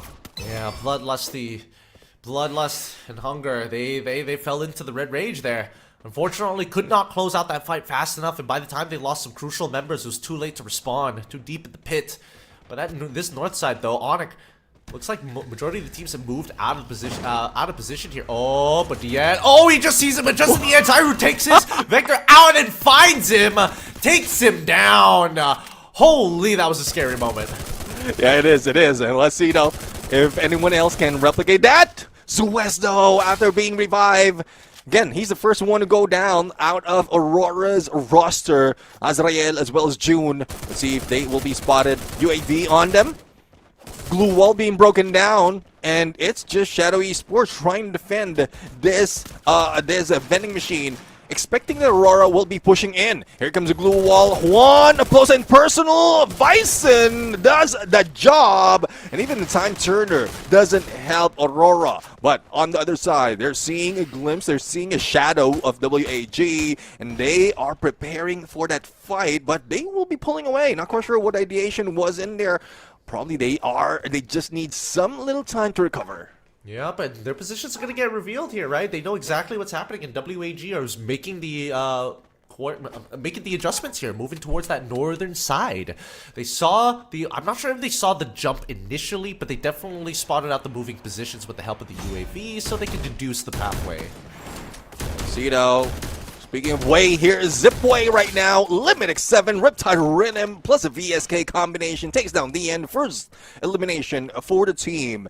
Now, there's no one between them and or to go against them in Zipway right now. But as we look into Gao, Suez being spotted, Valiant Dash just to move in closer, and that glue wall that doesn't give opportunity for death right now, only prevents him from getting for that elimination. Yep, takes another shot and finally finds it onto Zeus. He goes down on 2 good shots coming out of death, making it worth something at the very least by Farmtopia. Now that they've got the entire compound to themselves, at this point, you just wait for the next ring, right? Now let's see though if they can wait for the next ring. For sure, if they can, they will be given that opportunity. But Aurora, again, it's the same story from game number 1. They made a team, they failed, they revived their teammates, but couldn't recover that quickly to go for a fight or just to fight back. Just right, it's a matter of managing. Now we look at the full ring here where everybody's positions are going to be intellect center, being controlled by Heavy, moving in and out constantly. Shadow Esports just on the outskirts, same goes for Gao and Onyx. On towards Gravlab side, it's actually BRU who's been minimizing their presence. Even WAG have been going out into the blue, looting themselves up and trying to get them up to a full fighting capacity. Well, I mean, that's a usual tactic of Brim United. Let's see, though, if this is something that they can take advantage of. The other teams can take advantage of. If they see BRU heading into that edge of the circle, then probably they can be taken down. Unlike Olympus, a couple of UAVs being released, or one UAV and one mini UAV light, just to make sure that they get that information. Binoculars, that's information overkill coming from Onyx Olympus right now.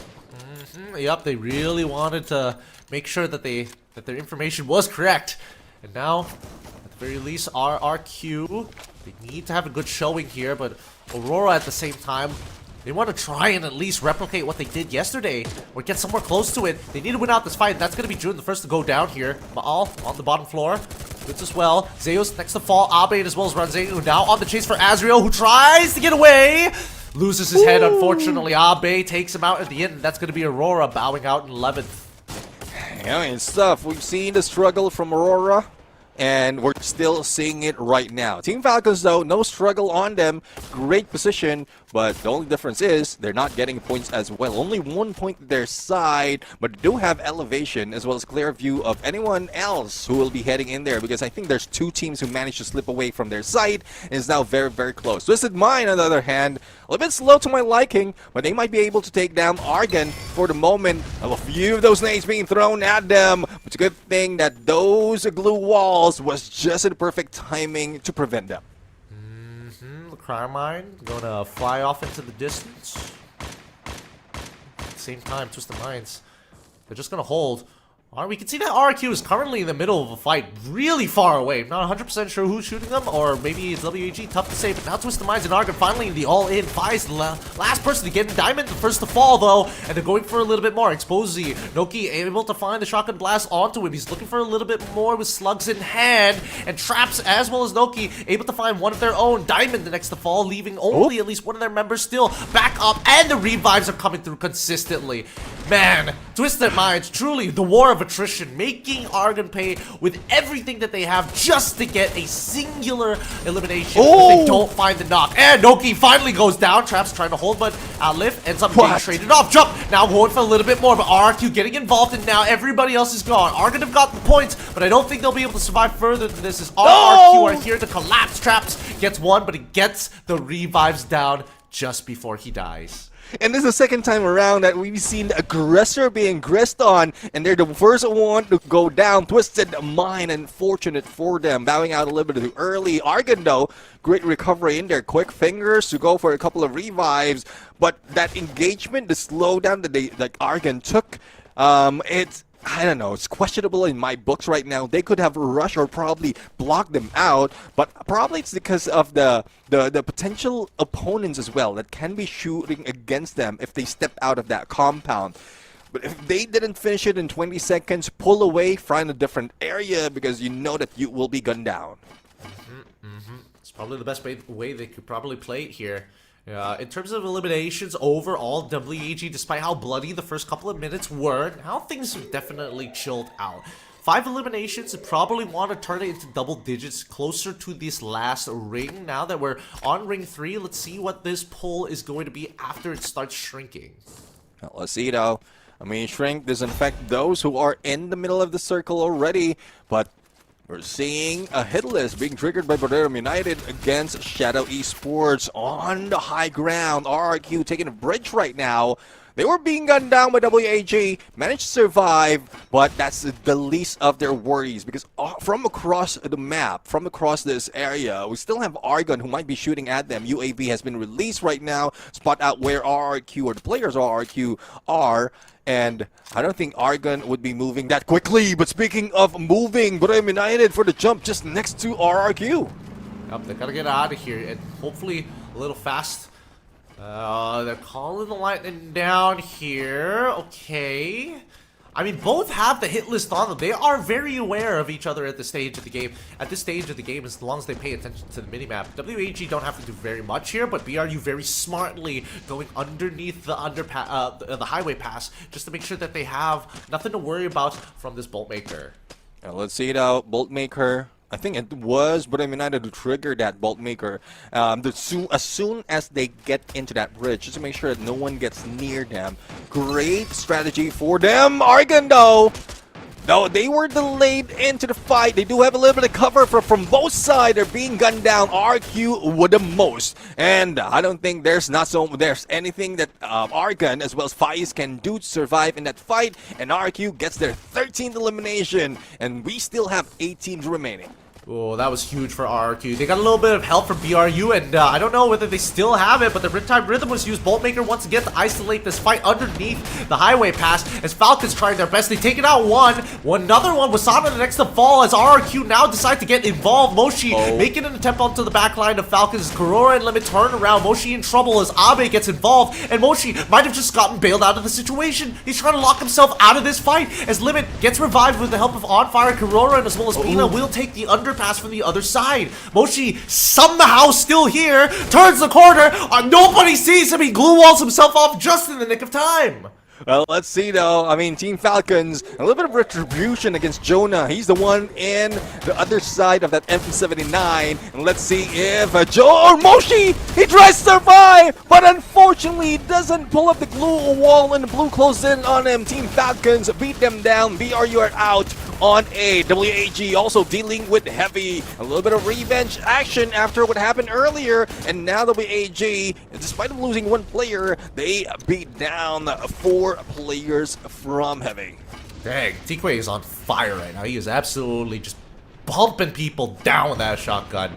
Hold strong, and WAG come up with minimal losses. And I think he still should have somebody with a pockmark there. I'm not sure the person they lost was the one with the pockmark. But in the meantime, Shadow Esports and Onyx, who currently have a two-way prong. And unfortunately, Puchar goes down before they find the trade. Zyrud as well as Crime already knocked it out of the last of Wereni, who is remaining. What? Juan as well as Hensi tries. They take them out. However, a lot of the Shadow Esports members are hurt. The Bolt Maker being thrown down. They got affected by it. Not the best scenario, but it's as good as it gets. Yeah, I mean, that could have been great if in case it's not the zone closing in. They have 2 players that can go for pickup, and then they can recover, move against the crowd. But, well, it's just Team Falcons going against them. But speaking of Team Falcons, it's RQ with a full squad, almost a full squad. Bay a little bit too close for comfort against Team Falcons. Limit X7, though, has met the end against Gao. And a 2v2 is now unfolding. Pina is down. Riptide Rhythm to clear the path against Kiroro, but Dutch goes down as well. It's a 2v1, and Team Falcons will be bowing out. RQ remaining with 2, but they need to go against WAG and Gao Esports. Gao and as well as GOW currently are absolute walls. They are just taking the battlefield, moving up with the space and pushing the dirt alongside with them. Everybody has fallen against them, and now Ma'al is going to be the next on that chopping block. Luckily, a glue wall will drop down just in the nick of time, but Abe ends up paying the price for it.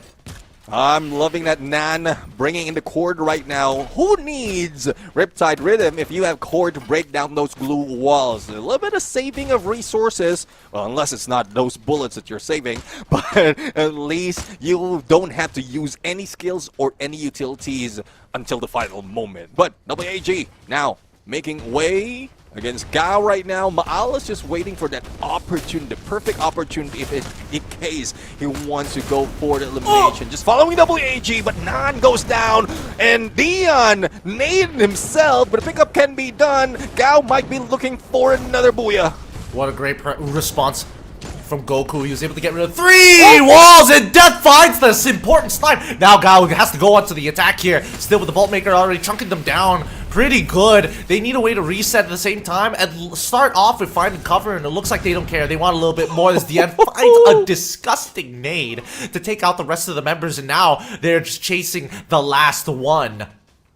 Oh, Phil has one right now saying, please, not me. But what can you do? You're the only one surviving, the sole survivor of the team. You need to go against Gao Esports. And I'm really loving the Gao is getting another booyah to their name. A good chance for them to pull themselves a little bit higher, if not more leeway into leaderboard. The chase is on. It's just about time as Gao grabs a back-to-back booyah. And that's what you want to see from Gao. What a great sniper shot. Oh my goodness, that turned the turn of that fight so fast. The initial mistake, but also the way that Gao picked himself up. The valiant dash coming off from Goku to instantly respond to it. Fast turtle. Really great plays. Yeah, definitely a great play. And it's just a position that it's more of a timing, not just a position for Gao Esports.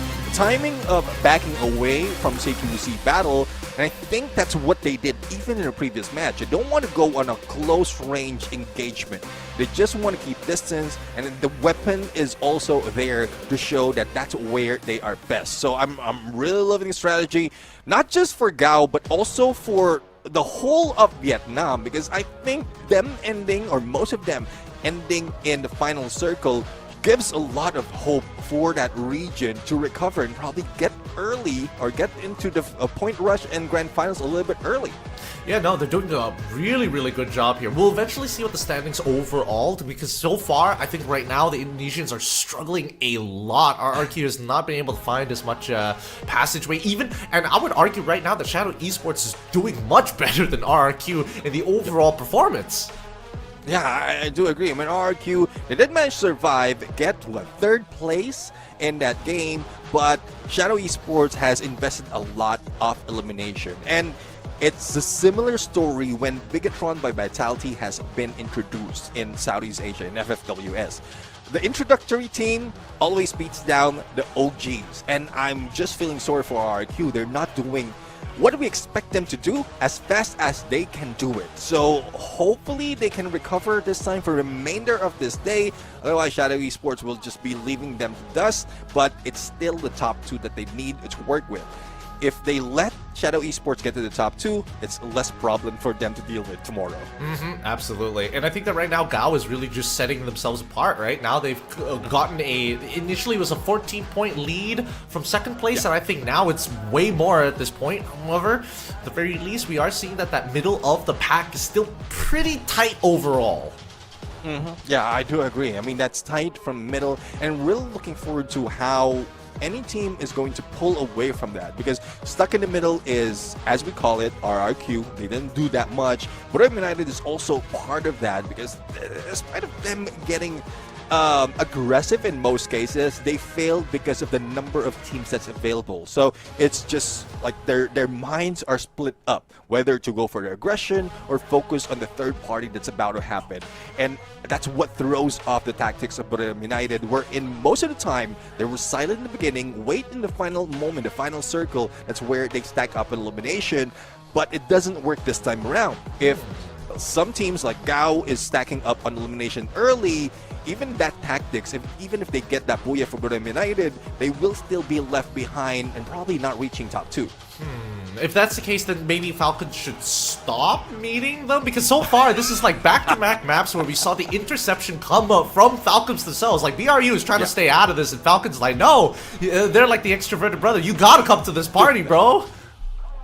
And that's one thing. I mean, it's like there was a time wherein we're seeing similarities. I don't know who's copying who, but I think Falcons started it off even from 2024 EWC. Silent in the beginning, and then the aggression comes afterwards. But United is trying to do the same thing. It's just at the current meta championship mentality. So if both of them has the same mentality, they might meet up on the same spot, and we were seeing that for so many instances already. Yep. It just really goes to show that the preparations and the ideologies of some of the top teams are it really boils down to the same few things, right? And now, once again, our match MVP, GOW's death with the game-changing headshot at the final ring. But even before that, he was still knocking some heads.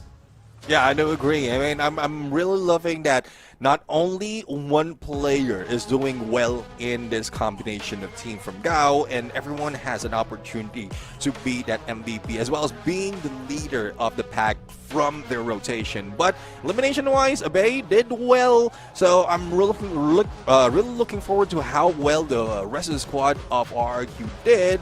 If that's enough to put them above everyone else, then I guess that they can take it as long as they remain consistent. Let's see how consistent they're going to be overall in terms of their lineup. Same as per usual, nothing too out of the ordinary, but I will highlight Goku here. Again, first couple of matches he was like a little slow, but now it really feels like he is attuned to the team. Valley Dash, instant responses here, works well, jives well, and that's what we needed from GOW. Yeah, exactly. I mean, I'm really looking forward to Goku being that kind of player who's I would say a little new for the team, but it's also a game changer. It reminds me of how Wasana is, because Wasana is somewhat the late introductory to Buriram United, and I'm loving those kind of stories wherein you're showing up even if you're new. You're not hiding, but you're not too overconfident. You jive with the strategy of the team, and it's working for them, and it's working for Gao. It's working, and that's what's important here if they want to make it into the next stage. Looking at their scores right now, in terms of like raw damage, Death was putting a lot of numbers. And this is what I was a little worried about, right? I was worried about if only Death was the only player there up in the top eliminators, where did everybody else go? And unfortunately for Goku, he did actually put up the 4 eliminations, probably just not enough stats to make it into the top eliminators. Demon with 2 and Dian with 1, it really goes to show, right? GOW, they're not trying to be as proactive as they need to be, only when necessary, and then Death is doing his own thing. Yeah, well, that's one thing now. I mean, if that plan is working twice in a row already, then just stick to it. If you can get the Booyah consistency of ending in the final circle, getting all those knocks, all those elimination in the process, then why risk it? And this is one thing that has been done by a lot of teams already. Unless really needed to amp up those elimination numbers, they can just stick to this. And well, in spite of getting that Booyah, it's RQ Kazu who managed to take the #1 spot. Yeah, this is what I was worried about with Abe at 7. That means the rest of his team were able to put up 10 more eliminations on top of that. Our RQ Kazu are getting 25, 2 points more than our Booyah winners here of GOW. That's gonna be a little sad, but still, it's huge numbers. It's great for RRQ at the very least. It puts them back into at least the lower half of the middle of the pack. Yeah, I mean, looking at the numbers, Abe did put up 7, Maal with 4 from Dutz, as well as 2 from Ranzay. So that tells us a story that RRQ wants to go back, to bring themselves back in play. But as mentioned earlier, they're still stuck in the middle because of some unfortunate event, and those at the top right now are 2 of the Vietnamese team that always end up on that final circle. Though the gap is huge, a catch-up can be done by Team Falcons, but if Go right now can continue this for remaining 3, if not like 2 or if not 3, then they can maintain this lead and probably get that Team of Day also moves into the next stage. Now, that would be great confidence going into the playoffs. We got MVP, we made sure that we got Team of the Day, we got a very clean way in to the playoffs as well. That would be more than enough, and I think that would definitely lift up the spirits of both of the Vietnamese representatives. But our upcoming map is going to be Bermuda, and that's going to be the fat reset that most people should be worried about here, because now that our middle class has been broken up into upper middle and lower middle, oh, it just makes them hungrier. Well, let's see now. I mean, hungrier indeed, but they need to move fast. They need to do better. Even WAG, I'm imploring that they get elimination early, because imagine the gap. It's 21 points in between Go as well as WAG, and elimination-wise, 33 points already from Gao. So that's something that you don't like. That doesn't magically come up. It's something that Gao has managed to pull off quite well in 2 matches. Yep. They definitely, they've got the buffer, right? They've got to be feeling so good about themselves right now. And I think that, like, if only I understood them a little bit better, I would have actual conversations. I think that's something that we're definitely lacking here. But we're going to be throwing it over to interview with them, actually, to get their words, get their ideas. Let's throw it on over to some of our Vietnamese representatives here on the opposite end.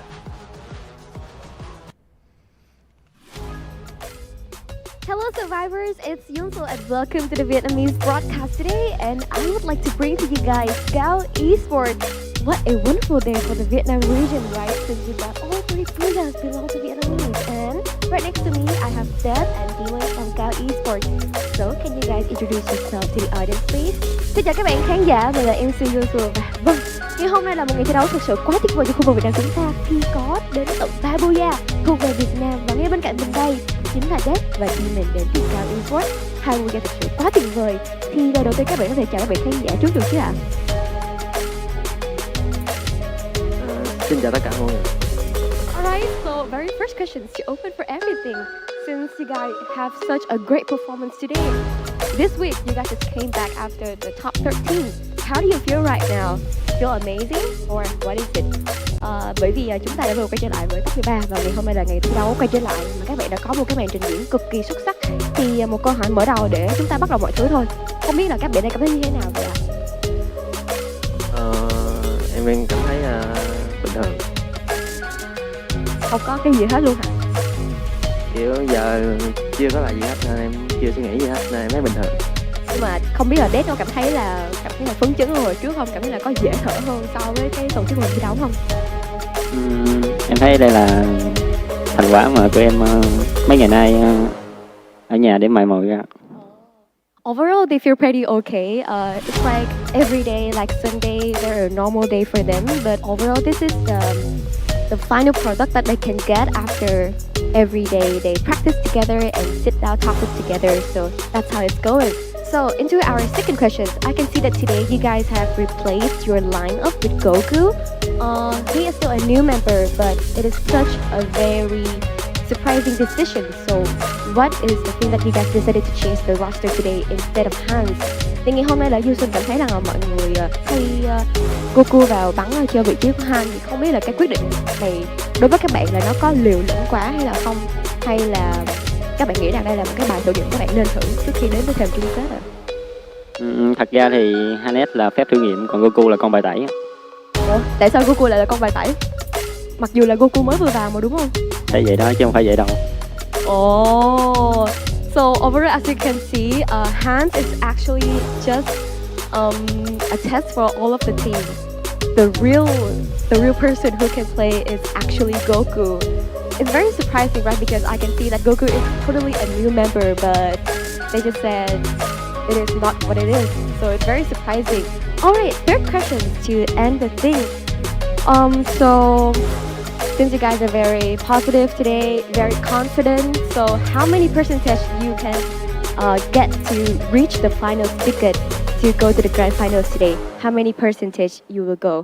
Thì không biết là bởi vì ngày hôm nay là chúng ta đã có 2 màn thi đấu rất là tuyệt vời vừa qua rồi, và tất nhiên là Yusun cũng mong là mọi người có thể giữ vững được cái phong độ tự tin này. Thì mọi người nghĩ rằng là bao nhiêu phần trăm ngày hôm nay mọi người sẽ chắc chắn là được tấm vé để tiến vào vòng chung kết sớm này ạ? Bởi vì đây sẽ là tấm vé đầu tiên mà khu vực Việt Nam có thể giành được.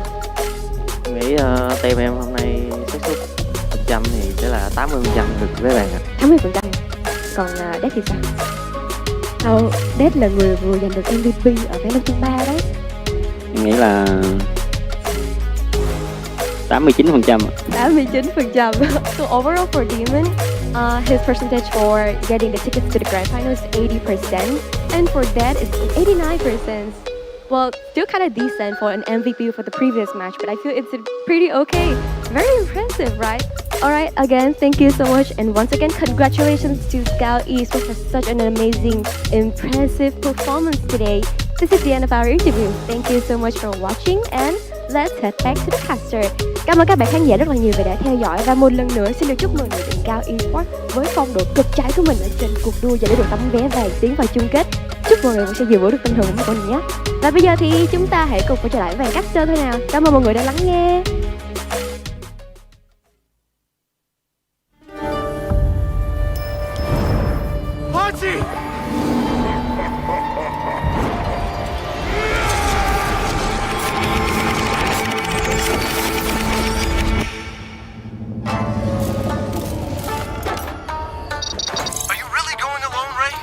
Actually, I'm already there. Talk to you later! Woo, such a welcoming committee. Get him now!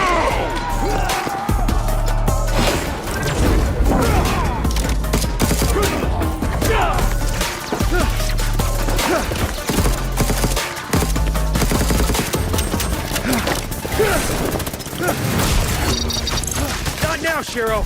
Watch out, Ray! It could be a trap! Yeah, thought about that too.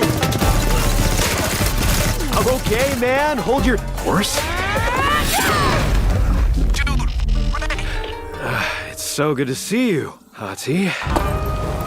I'm sorry, Ray. But you should know, things are not like in the past. I I don't want to hurt you, brother. Come on. A simple hug would do it. Things are different now. Give me your device and get away! This time I'll decide for myself what to do, sis.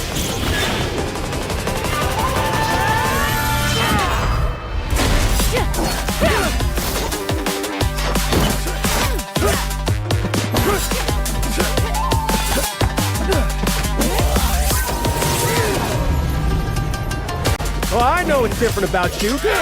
Let me guess, Horizon? Shut up! No, nothing!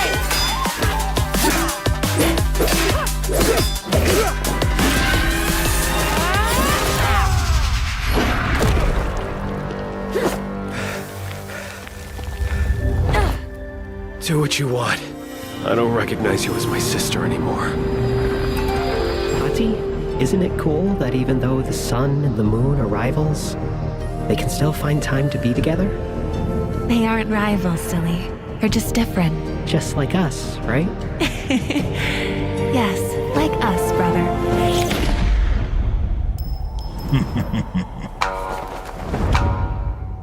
Ati! Ati! He'll be fine. Take him down. I knew she couldn't do it.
Welcome back, everybody. You're watching the Free Fire World Series Southeast Asia Spring Edition. Of course, my name is Gilly Q. We've also got the one, the only Neptune Garcia here by your side. We have 3 more maps before we finish the day, and we need to see which one of our top 2 teams are going to be moving on in towards the grand finals. And right now, it's anybody's game, but the Vietnamese are currently holding the top 2 spots.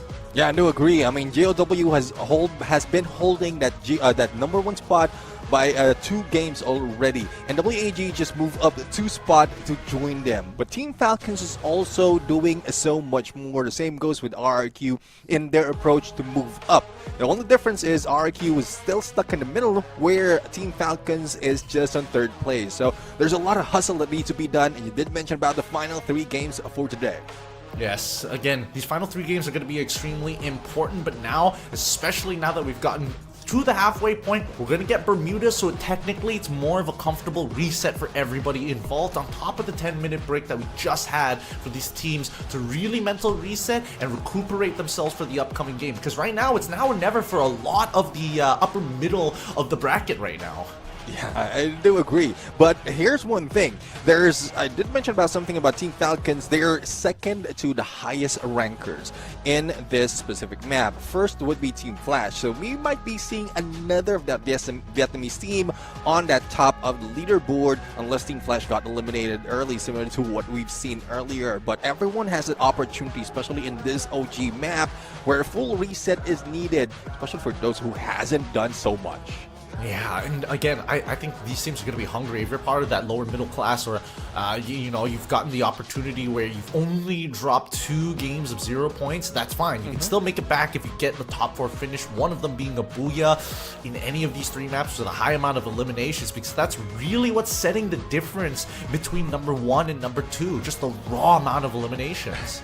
Yeah, I agree. Elimination-wise, 33 elimination being done, or being pulled off by Gao, and WAG is just playing it with placement, just finding that final circle or trying to get in the final circle, and they didn't survive that much even from the previous game. But really looking forward to some of the teams right here to move up.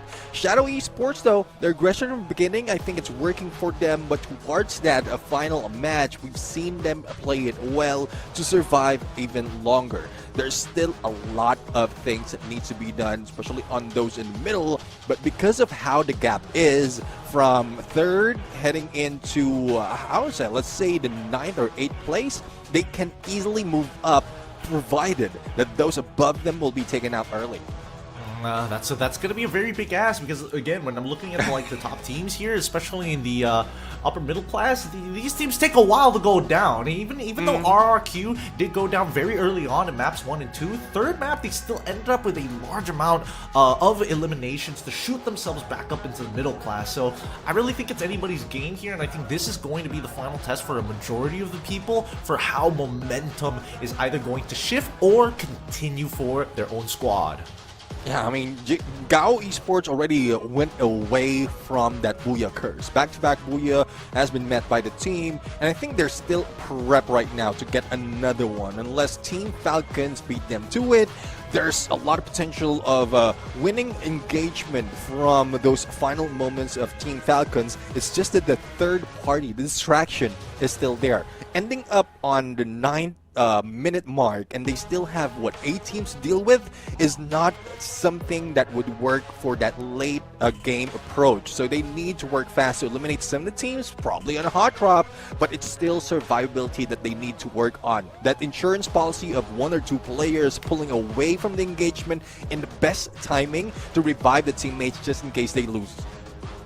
Yeah, and I think that right now, we're seeing a decent shift in the way that a lot of teams are taking these engagements. They're not trying to neuter them and hurt them and find them later on in the zones or within the blue most of the time when they're going for those big resets and revives, right? And I think that it's good because now it doesn't inflate the points. It doesn't mean that there's more possible elimination points to be given over to teams like BRU, who's been proactively just staying out of fights but likes to get involved when there are knockdowns. Well, let's see though, because right now we're going to see if they will be going for the same script or will they be pulling out this time, because halfway through of the game, especially as we head into the green grass of Free Fire, the OG map Bermuda is our next destination. Teams are primed and ready. Plane is all gassed up. We're just waiting for the path to show right now, and let's fly into the battlefield. It's time to make our way over to Bermuda. The classic, the default. Everybody should be comfortable with this. Now, that comfort, it does come with a couple of consequences. From Observatory all the way to Cape Town, we've got a nice clean line cutting through the entirety of the map so far. Haven't gotten a skewed map yet, but let's look for early engagements. Yeah, see, potential early engagement might be happening right here after Rimnam Village has been looted by RQ as they head into Hangar where Shadow Esports is. We're not seeing any potential hot drops in this area. Again, it's the familiarity of the map that they have right now, but WAG, a couple of them will be pulling away from that drop. I don't know, probably it's just information play right now to gather as much as possible to see where the other teams are dropping, but that comes with risk as well. A 50-50 chance of them surviving, but we have 2 of WAG already on point for that vending machine. The ones that are hovering here by Pochinok, they shouldn't meet any resistance here, but the 2 scouts should know that BRU are on the northern side with another team down who dropped by them. So at this point, it now comes down to, do you want to take this fight or do you just want to loot up? And it looks like they're going to regroup. I do see that PLS1 in the distance will be able to eventually regroup with the rest of the team, especially Hwang Am. Yeah, I mean, there's plenty of opportunity for them to loot up. Again, great that they have slowed things down. Now, no hot drops, no early engagement that's happening right now, and everyone would be looting up. The only risk right here for most of the teams is if they survive past the 10-minute mark with, 12 teams remaining, it would be chaotic later on. Little flex of our eye in the sky right now as we look into the battlefield, but Aurora now seeing Heavy. This might be a little bit of payback that will be brought in by the Malaysian team. Aurora want to make sure that they get first blood here onto Heavy, who's been proactively searching for these early fights and even some hot drops in certain scenarios. Don't cry. First to make this content, Zuez takes him out with the hand cannon. Needs to block up a couple of these angles though. Zuez, he finds it, but Jun, he gets taken out by Alan. They know where Alan is, they've communicated his position, and now they're quickly surrounding the building. Mufasa right now being hunted. Well, the hunter being hunted right now. Let's see if that M1887 coming from Zuez will work. Limited shots just to force Mufasa out of the building. But will the rescue come in that quick? On the side, they manage to take down June, but the Axel with a Parafal, not a weapon that he often uses, but they need to work fast if they want to take down Mufasa. Otherwise, here the rest of Heavy might be bringing heavy damage against them. Well, speaking about heavy damage, it looks like somebody's looking for the big engage as they nitrous in. Mufasa trying to make the... Oh, he tries. Alan tried as well as he turned the corner, but Zeo's able to catch him right at the nick of time. Now Aurora dominating this side of Sentosa, taking pot shots at Sichuan here. So close, yet not enough to take him out. I'm really loving that M87 is a ground loot right now, being used by Suez. And this is something that we don't often see. They would be given a chance to pick up an M590, but a double shot coming from that M1887 shotgun would be crucial for CQCs, and we've seen that from Aurora Gaming. For WAG, they were hanging in Pochinok. Now they are making way just south of Peak and probably heading into Factory. And I just don't remember which team headed there for the drop, but I'm pretty sure there's 2 teams that might be nearby. Well, let's find out. Let's take a moment for a second to find out, but looks like once again here by Cape Town, Heavy has not given up on this feud, this blood feud that they've got against Aurora at this stage of the game. At this point, with Aurora, they're very happy with 4 eliminations, you know, better start compared to the previous maps, and they've got a vehicle, they've got armor. Well, I mean, the armor part could be better, but for now, at least they have the time to loot. For now, well, let's see now. Looting is being prevented by Bremen United against Gao Esports, and Gao Esports looking for that momentum shift once again, but meeting against Bremen United is not a way to do so. So they were forced to jump out in there using a launch pad, and now with enough coins, Jonah opens up that weapons arsenal, and they will be a little bit more aggressive with a better firepower as well. Now Team Falcons taking it slow. They might be seeing Shadow Esports in here, but Shadow Esports are no chumps on those along range, so they need to be cautious. But also right next to them would be Team Flash, but they move away. Hearing shots coming from Twisted Mind. Explosive right now might be the one that will be targeted, but Riptide Rhythm doesn't save the god, and they will be going down one at a time. Moments you wish Morse's activatable skill card was just a little bit longer there. He wished he was completely invisible, could see him as he got into close range, realizes this is a mistake. Thank God nobody else had to die for it. And now Putra still trying to, he ends up getting shot down. Looks like Aurora have got the angles covered here as they go out into the blue to start hunting out any lingering members. Crime finds at least one back here, but might not be enough. I don't know if Aurora is going to keep up with the chase here, but Jun's got line of sight on him, and Crime can only do this for so long. Well, let's see now. Aurora close. If Putra would be confirmed, that would be the highest point that they have, similar to what happened in match number 2. So with this movement early on to the game, it seems like they will be able to do better, and hopefully much better, including the Booyah. But Crime, well, he needs to steal something to be able to revive his teammates. 4,600 on the coins. The only thing missing right here in this situation is a vending machine. He does have a pockmark just in case things get a little dangerous, but for the time being, Flash, wait, hold on, I just see a GOW member actually making their way. Gao now taking the second floor here. How many people is that? I think that's 2. As the UAV comes out, they've got another Gao member on the outside as Demon creeps up onto the back and finds the Zom. ABCD doesn't find the trade, and unfortunately for Team Flash, they just gotta back off of this. Yeah, they have to back away because they didn't think Gao would be moving that quickly. But on the other side, final player of Vonic Olympus has been eliminated. We're down to 11 teams and close to the 7-minute mark. But continue on battle between Team Flash and Gao right now. There's a lot of hopes that I have for Team Flash, but I think Gao being like just waiting for one day to get into this phase 2 motivated them so much that I don't think they're giving a chance for the other Vietnamese teams. Yeah, and unfortunately for ABCD, went into a straight line, lined up perfectly for Goku to take him out. That's a triple kill on Goku's side. That's 3 eliminations, and Gao understand that every single elimination is 1 extra point to make the distance wider between first and second place. Now we cut back the Falcons at the very least. It looks like they're making their rotation up on towards the eastern side, towards Shipyard. We see that Twisted Minds has been there, but it doesn't look like they have a very wide spread of their area. Well, let's see though. I mean, they did drop in this area, if not Graveyard Bullseye. So they are just within the vicinity. The blue will be closing in right now from 2nd to 3rd, and they haven't spotted Twisted Mind just yet. Good thing that they have a little bit of cover in this warehouse. But as we switch over on the other side, the Battle of Indonesia is happening. RRQ going against Shadow Esports, but you will see the hesitation coming from RRQ right now. It's not because that Shadow Esports is that tough. It's not that it looks like the aggression is on them that they need. The RQ is being forced to pull away. And at this point, this is a dangerous gamble here.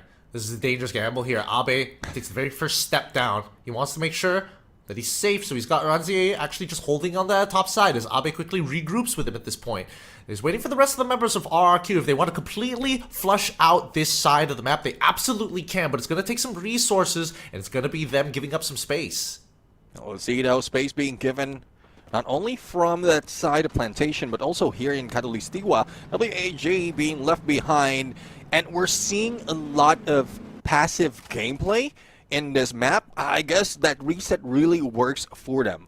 They don't have to be that aggressive. Overfamiliarity of a lot of teams right now is not being given as a downfall for most of the teams. They're just playing it with time, making sure they have better position, better loots, until crucial moment when they get close for comfort. And as you can see, even in minimap, we're looking at 4 teams within this area of Shipyard, and this is way up north of the map. Very far north. 11 squads remaining, and we're getting to that 10-minute mark limit. Taking some good shots, but unfortunately does not meet its mark. At this point, it's about harassing, and Shipyard on this northeastern side of the map is starting to look a little populated here.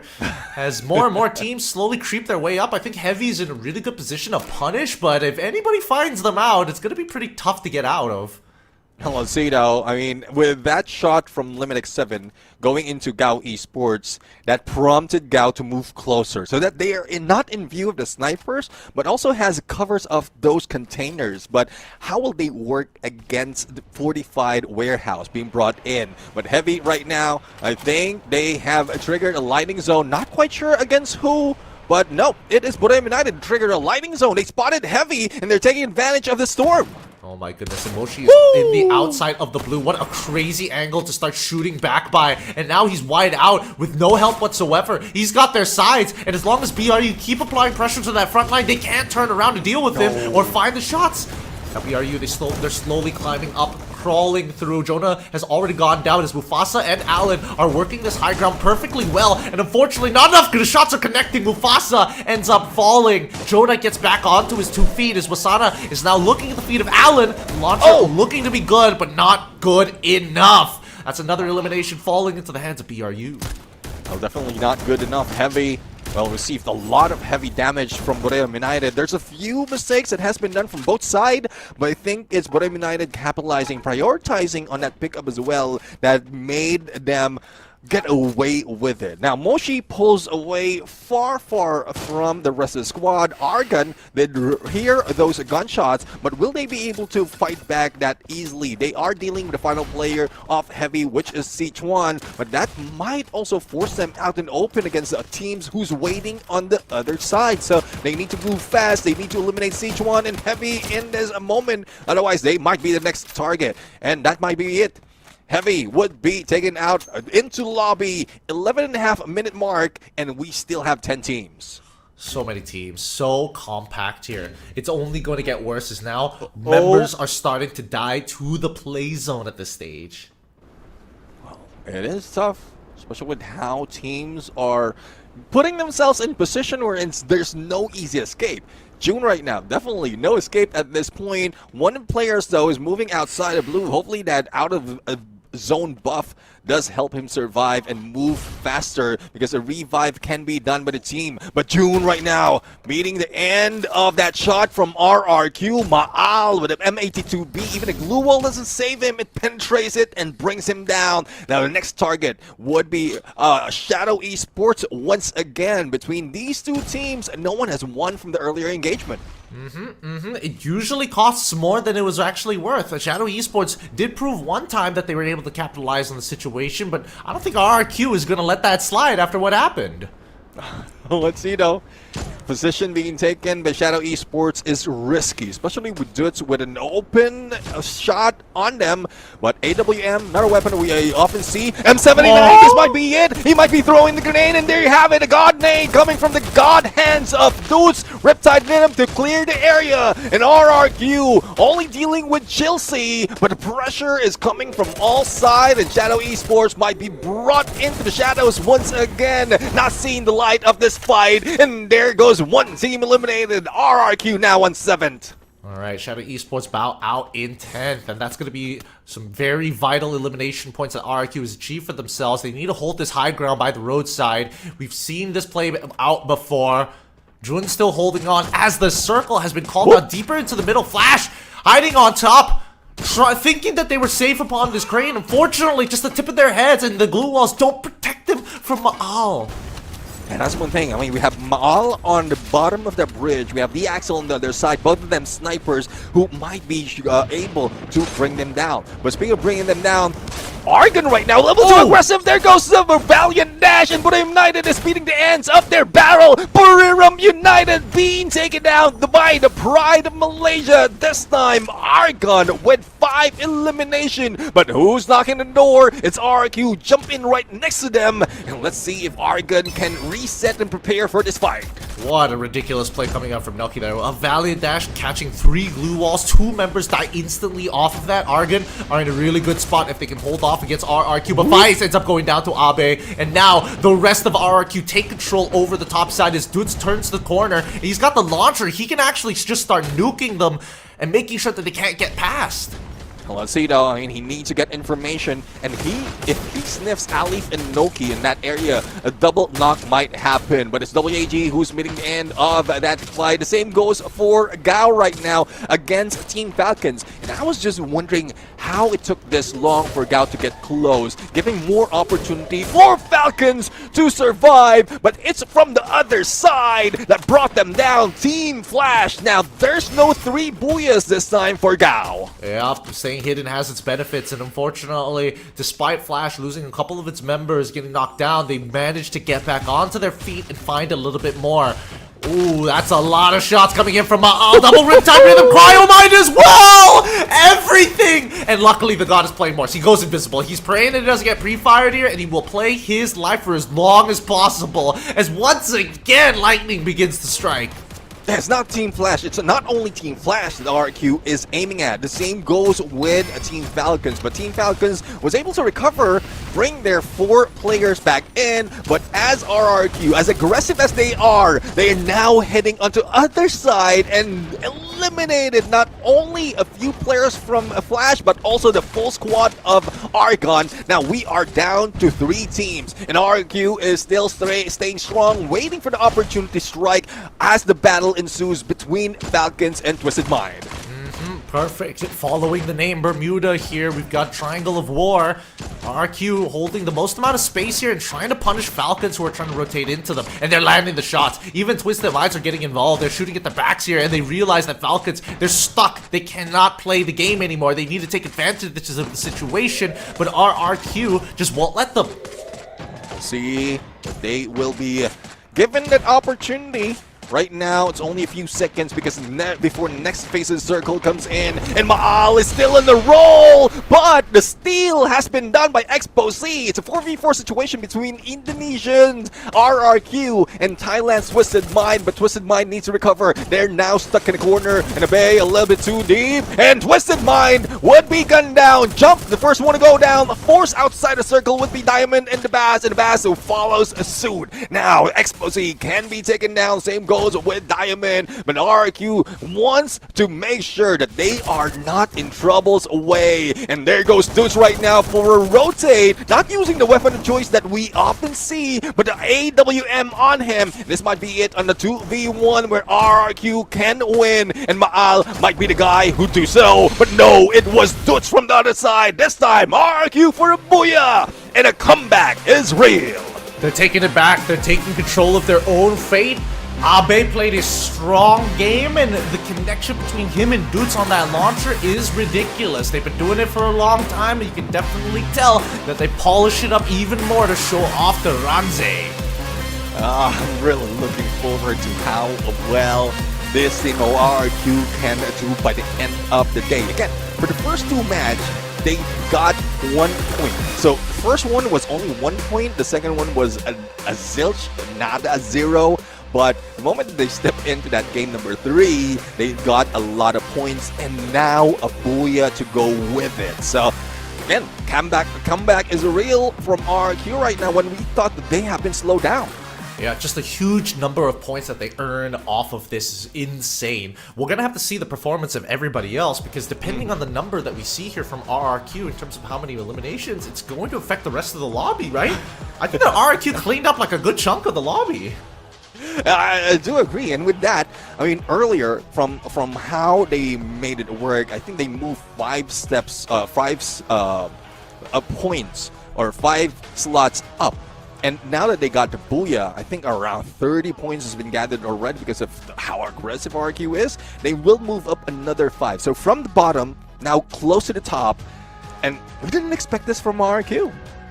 I don't know. I wasn't expecting it from RQ at the very least. I thought maybe they will sub back 18 Deer just to kind of keep checking things out between him and Ranze, but they didn't need it, right? They had exactly what they wanted to do. They were looking for high eliminations, and that's exactly what they found. And to be fair, like it felt like Malal was really taking advantage of his weaponry. A lot of the knockdowns, and more importantly, those who were trying to recover from a knockdown, just couldn't get it off because Malal was applying that much pressure.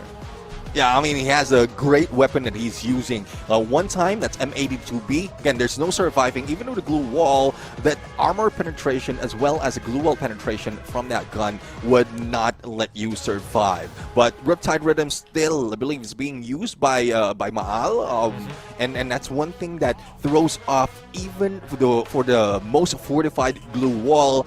Added to it would be Dut's aggression on that M79. That grenade launcher plus the god nade from the god hands of Dutz just again surprises anyone who would be unsuspecting. Yeah, and I think that like they were so many teams were actually really caught off guard, right? So many teams were unsuspecting and actually fell victim to RRQ because of that. And man, I was really hoping that Gao was able to pull out just a little bit more there, but unfortunately for some of these top teams, right? Again, I was thinking that maybe Falcons could have gone a little bit further there, even BRU, but getting knocked out like generally speaking throughout the game, it's been tough. It's so tough to see that everybody is continuously adapting. There is no clean way to play the game anymore. Yeah, I mean, you have to play a little dirty, and I'm not talking about like out of game dirty. It's more of the strategy wise. If you show one tactics, you use another one on the next game, and that's what RRQ has been doing. They slowed it down first 2 games, making sure that they will be the target of a lot of teams later on, and then they just start fighting back, especially Maal on the snipes with 6 elimination, 5,414 on the damage. M82B's weapon of choice in this map. He will be our MVP. Doing such a good job here. Every single one of the engagements, Maal has 100% tag rate here, making sure that everybody gets a little piece of his mind. And look at that, that's what I wanted to see. Maal at 6, Abe at 5, Dutz at 4, and then everybody else. Well, it's more of RRQ in there. I do agree. I mean, the aggression from RRQ is this different. Even from that final 5 or 4 teams remaining, they just switch location, like switch focus, and they're still beating them down. If they get up close and personal, even Maal is not shying away from CQCs anymore. Yes, he doesn't have the weapon of choice for CQC, but it's still fighting back. And probably it's because of the motivation coming from not only Abai, but also from Ranze, who gives information with that Aurora Vision or with that Coda, and also is ready to heal up his teammates with that passive of Olivia. And this makes a lot more sense why Maal was like really confident in hitting a lot of his shots. The information that he needs, he can get straight away, calling the active skill card from Ranze. Now, looking at the total number of eliminations, that's 18 for a minute. Oh, wow. 30 points right off the cuff here. Yep. That's so ridiculous. It is. I mean, from the previous match, they got 25, and now they got 30, and this is even more for those who were doing, I was thinking average for all 4 maps. Again, let everyone know that first 2 maps, they only got 1 point. And now they recovered this huge, this big out of the next 2 match. And we still have 2 matches to play, and I don't think RRQ is slowing down. Oh man, they really got so much off of this game. 30 points, and the second is Twisted Minds at 16. People are breaking into the double digit. Half the lobby breaks into the double digits, but not even into the high double digits. The closest being Twisted Minds, but even then, not even an 18 or 19. Well, for Gao, unfortunately, they were taken out early with only 7 points. This is the lowest they have for the day. And hopefully it doesn't lose that dream of being the #1 by the end of the day. There's still 2 more chances, 2 more opportunity. But won't you be afraid if you are seeing RRQ this mad? When I say mad, crazy on on the battlefield, and I don't think they will be slowing down in the next matches. I think they want to bring it home, get that ticket into the grand finals, and then rest and watch the rest of the squad. Yep, let's look at the current standings here, because now Gao, yes, they still have 2 opportunities, but they are 14 points away from RRQ. That's the only buffer that they have left. And RRQ, it only took them 2 maps to get up to this point. I do agree. I mean, they move up like 10 spots in just 2 games, from the bottom to the second right now, and that's just insane. I mean, WAG doesn't even have that much to stick to that #2. Team Falcons, though, I mean, they were a little bit slow this time, but they're already on that 3rd place, so it's easy enough for them to catch up. But how will you be able to do so if you still have to deal with RRQ and the 8 points between you and them? So this might be the battle of these 2 top dogs from Indonesia and Thailand, because GLW, as long as they keep themselves safe, find that final circle, get a few eliminations along the way, I think they can maintain that #1 spot. I don't know, from the looks of it, RRQ and Falcons are facing off against the rest of, Vietnam here in the top 5, right? Because every single time we see RRQ, I'm immediately thinking, yeah, they're going to be fighting Shadow Esports. And then after Shadow Esports is probably WAG or like GOW of that sort. Falcons in particular getting very heavily involved with not only GOW, Flash, but even WAG from time to time. Yeah, I mean, that's one thing. They need, I don't know what would be the key for the teams. Because it's several moments already that we've seen 10-minute mark. We have 10 to 8 teams remaining, and it spells trouble for most of the teams who doesn't have that chance of focusing quickly or switching the focus quickly on different location, different direction. Similarly, or comparing them to RRQ, they just hit 3 teams in 1 or 2 minutes, and they managed to do so much of damage in terms of elimination and as well as the survivability of those teams. And what they're doing right now is just keeping their distance, not going too close, not going for that full rush. And I guess it takes a lot of motivation for RRQ to keep a bay at bay of not rushing and not jumping in against the opponent.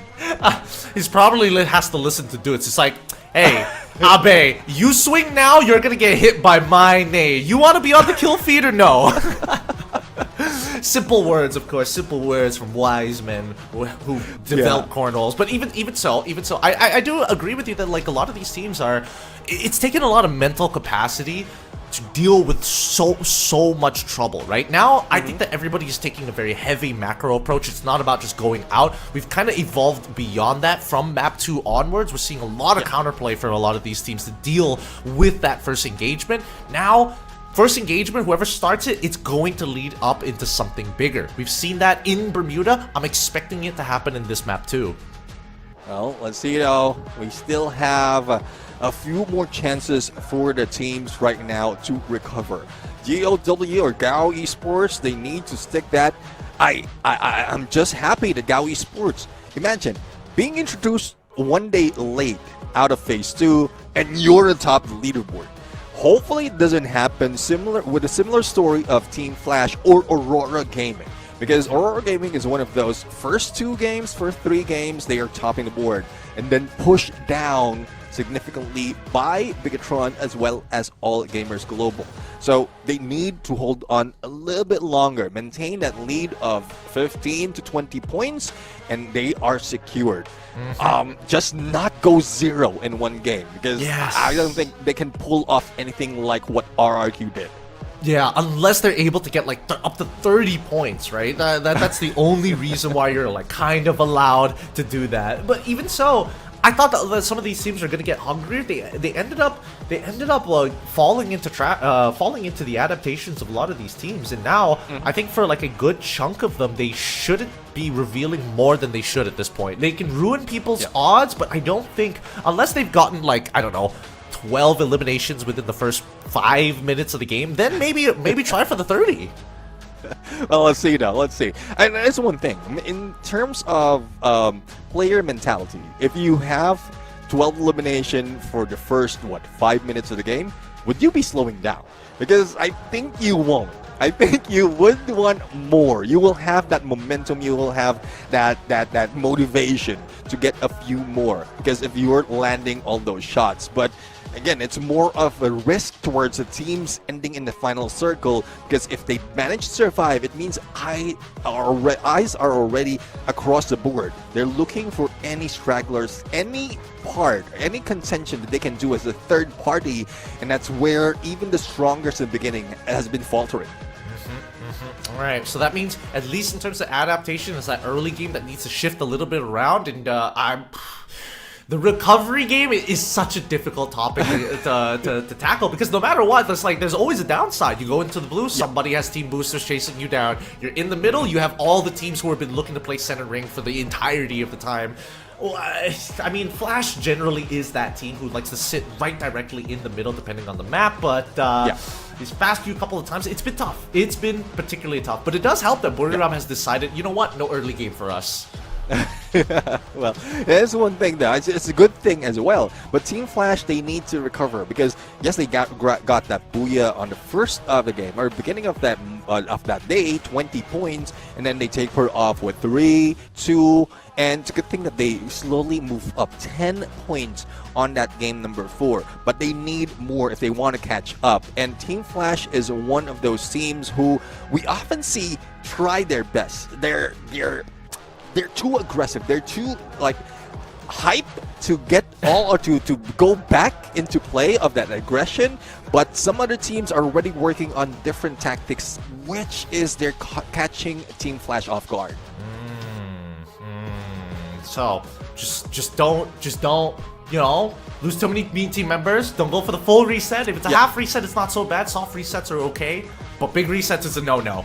All right, that's things to keep in mind for the upcoming game. It may be simple, but a lot harder to do with such high emotions, and especially when you're this close to potentially qualifying for the grand finals. It's time to unleash the fire here. Let's all board up onto the plane and find out what exactly is the spread here as we start moving on to our very next map. Once again, everybody, good luck to all of our survivors out there. Most importantly, our players. It's the city of funds and guns. Solara up next.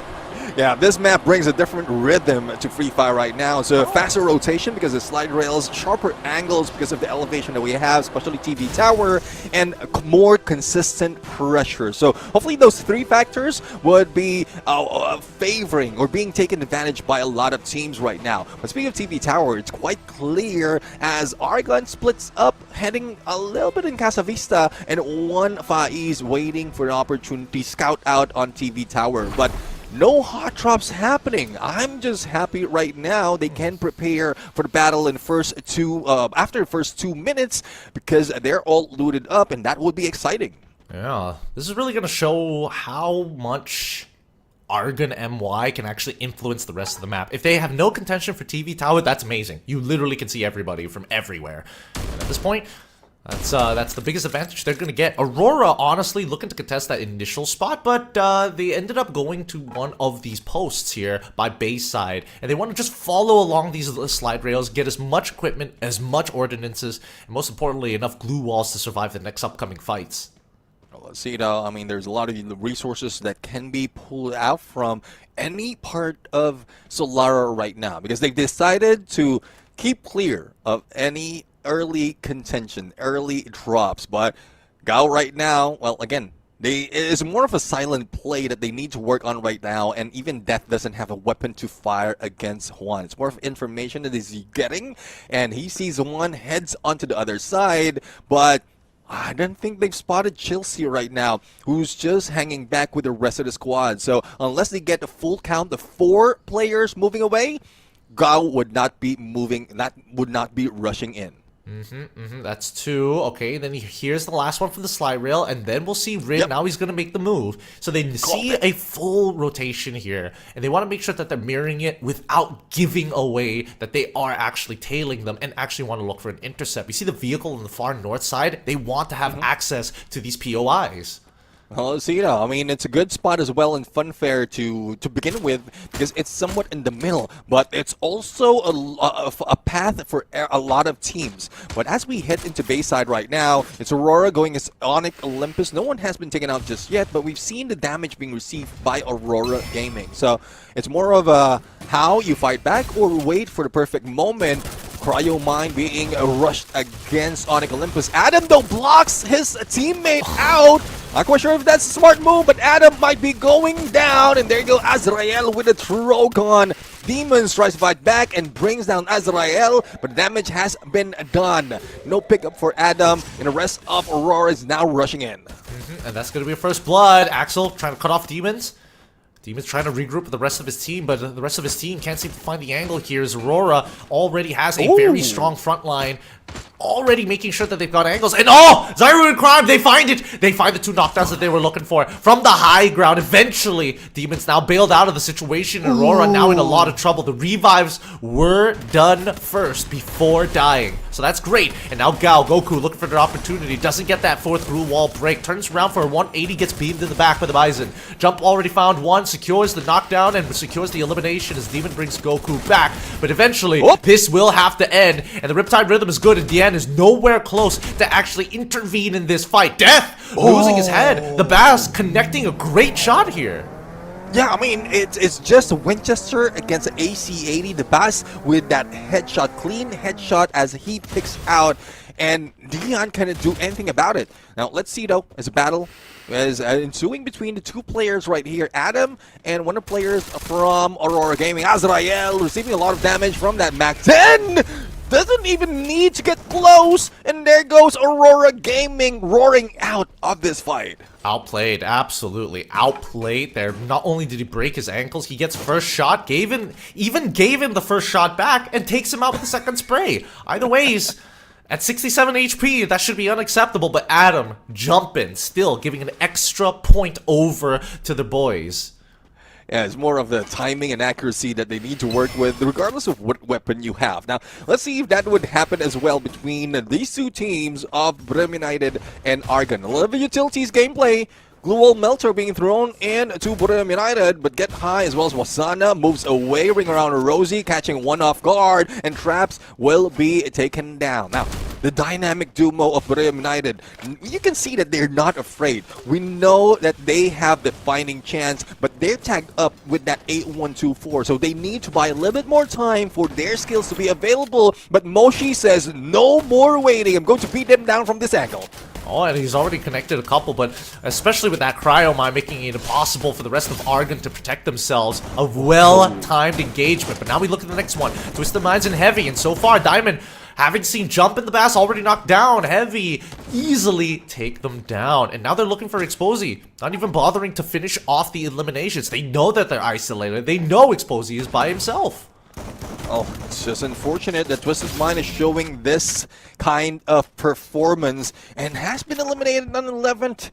I don't know how much points they gathered from there, but they did well already from the previous match, getting 16 points. And it's just unfortunate for the first and third game, they only got a total of 5 out of it. 3 from first one, 2 on third one, and they're not up high on leaderboard. So though they moved up 2 spots, I think this time around they will be pushed down again.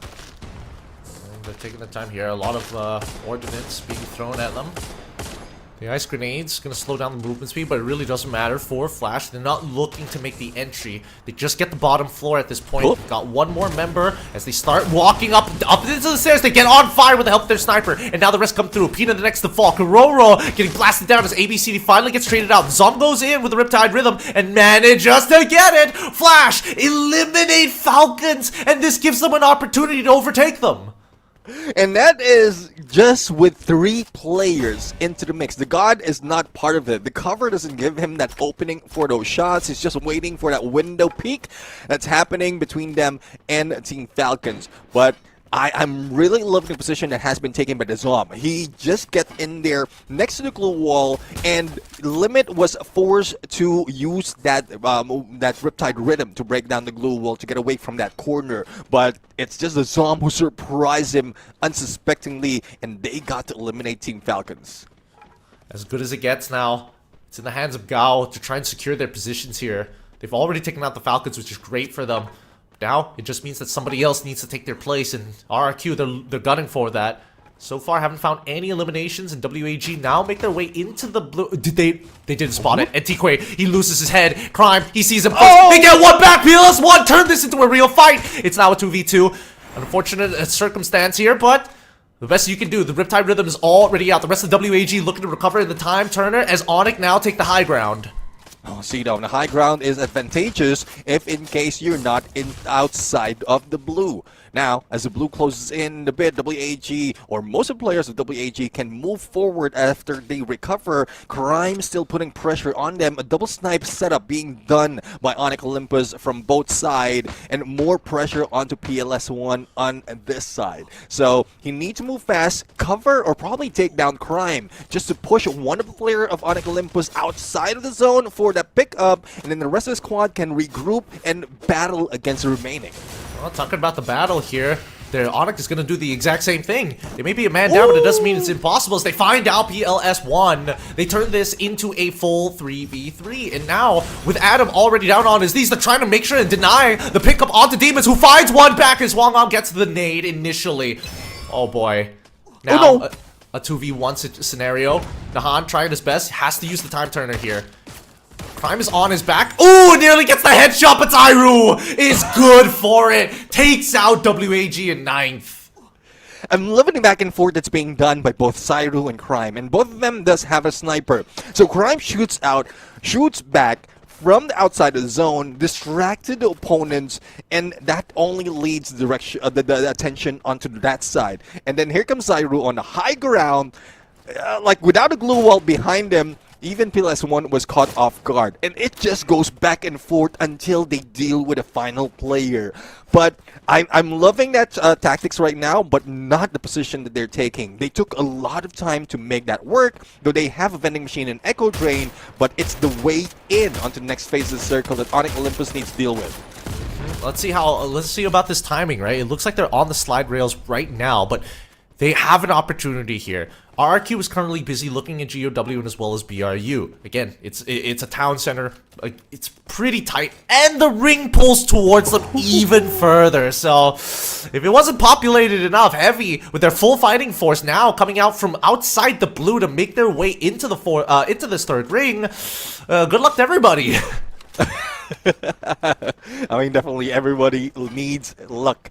10-minute mark, we still have 8 teams. Same scenario that we see often, especially in Southeast Asia. Survivability is on point, but later on, I think towards that beginning of the 5th up until the 6th phase of the circle or before the shift, we will see a lot of teams being taken down early. Alan right now, the anvil of the team, Heavy, would be getting up close and personal, plus a lightning zone would be triggered by Argon to prevent them from rushing in. I'm loving the back and forth.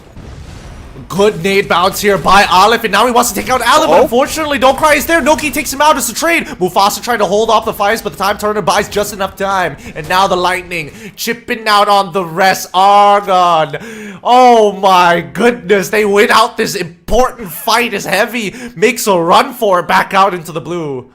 Yeah, they just capitalize on position or identifying the position of Heavy, and then once they spot out that vehicle, they trigger that bolt maker, making sure that anyone outside or who tries to get close will be damaged, and they just focus on one player at a time. Smart move coming from the team of Argon, and I'm loving that they are still fighting back despite of their position on leaderboard. Yep, they held well and they got rewarded for it. Now they get a free rotate, but the question is, where is it going to be? Southern side is pretty high populated here as everybody's looking for a space to play within the zone. Flash now taking shots. Shadow Esports looking to play as their next door neighbors. Team Flash. Well, I don't think the next door neighbor will be using a doorbell right now. They will be knocking with those bullets, and Team Flash might be hit with a dose of lidicillin in a bit. So hopefully they fortify this compound. This is one of the only compound in the next phase of the circle, as we see the third phase going to the fourth, closes in a bit, and even Onyx Olympus found a little bit of cover for them. Now, we have a lightning zone being triggered. We still are not sure who triggered it, but I think I have a good chance, a good hope that it's Onyx Olympus who wants to head away into that bigger compound away from the small one. Let's see at this point of time the GOW back at full. Argon unfortunately not able to get back up to full strength, but with 3 members they were able to do a lot. Now if they can take out GOW, that will put themselves in a pretty phenomenal position here. But RRQ, we cut to RRQ facing off against the defensive team of Onyx, who also were trying to recover. Ranzier does find one into Adam. He's looking for a little bit more, but the rest of the Onyx members have moved further up north to follow that 5th ring. And I have a launch pad to work with, but I don't think they will be following blindly. Especially the blue of the zone closes in. Team Flash. It's a good thing they have those heal pistols for them to recover. Team Flash though receives a cryo mine coming from Onyx Olympus. So this is pressure from all directions being received by those in the middle of the zone. And one team that can take advantage of this chaos would be Bermuda United, but they still need to get a place, to get a position, to have an angle against those teams. I think the best course of action is probably just to challenge Onic on that bottom floor, but it does come at its own price, right? Keep in mind that at least Flash and as well as Shadow Esports are too close to each other to not get involved if they happen to do it. It's got to be a quick hit and run. RRQ now making the attempt. Maal outside in the blue, looking for angles here to cover Ranze and Abe, who's just hovering around the foundation here on the ground floor. Yeah, I think RQ has already lost Dukes. Maal right now is delayed on that jump, but it's a good thing that they managed to find a place for themselves, even on the ground floor below Team Flash. Gao, though, taking advantage of the unsuspecting Dukes, is now dealing with Argon. As the blue closes in, Argon blocks themselves to get into next phase's circle, gives an opening for Gao right now to move into the next phase and probably gatekeep them later. It's more of a decision that needs to be done quickly by both teams, and Gao made the best one. Alright. So Gao gets to go in first, but it's not the end of the world for Argon here. The question is whether or not Argon can actually make that move. They've held off for so long, they see the death feed, and now they're jumping over Gao to try and make it in. Fies loses his head, the god somehow lines it up mid-air. Gao taken out, team wiped, as Flash now turned the corner. Again, everything is happening at the same time. Somehow Gao got eliminated first before ARG, and all of it, just a delayed movement. Yeah, we delayed movement, but Team Flash, what, from 2 or 3 to 9 elimination, as quickly as that. They just focus on getting the compound, getting better position right now, not being challenged by a lot of teams, or reducing that chance of being challenged by a lot of teams, and they can get a lot of points right there. But they need to make decision of a movement. And it's a great setup on a few of those glue walls, but they didn't expect those players from RQ to be that aggressive. Abe and Miles already down the ground. The pickup has been done in their players, but don't cry. Dipping in onto this fight, Ranze will not be spotted, and Team Flash can move away. RRQ's odds just dwindle, but they got a lot of eliminations. Onic here, if they can just get a couple more, that would be great. Cyru's already down in crime, tries to hold his own here within the maze of glue walls with the glue wall UAV to reinforce. He gets the heal on the outside, and BRU, they're nearby, but they're not going to do anything about this, not until the ring has fully moved into their favor. Let's see, BRU is one of the teams who might catch you by surprise. But speaking of surprise, one team was eliminated right here that we didn't even see how they fall down. Even Onic Olympus Crime couldn't survive as a shot from across from downtown that brought him down. Now, 4 teams remain. RQ only have 1 player to work with. For Team Flash, though, they lost 1 player, but they do have elimination already. The first target, Purgatory United, but they do have a wall between them. I'm not talking about glue wall, an actual wall that they need to cross. BRU, I mean, the wall is great, but it's really hard to defend when the blue is moving towards your direction to open up the angle even further. BRU are trying to fortify it down, and so far only Flash is the one being the aggressor. Shadow Esports is just getting, another headshot coming in from Moshi to blow off Rin's head. At this point, the Dinoculus is going to give everything that Flash needs. It's a 4v3. This is a situation they are aware of, and they have to roll the dice. Well, let's see it. I mean, they need to isolate 1. They see Wasana a little bit close. Cryo Mind. No glue wall can be fortified unless it has been taken down. The response of the same skill coming from Purgatory United. Moshi, great position to take, high ground, but he needs to move accurately in there to get those shots. But now he is in great flanking position, given an opening for Wasana for a takedown. Now it's how quickly as that. It's 2v4, and I don't think Purgatory United will be letting them up that easily. The Zom fights back, but he is down, and Mink would be mangled. Purgatory United for the booyah.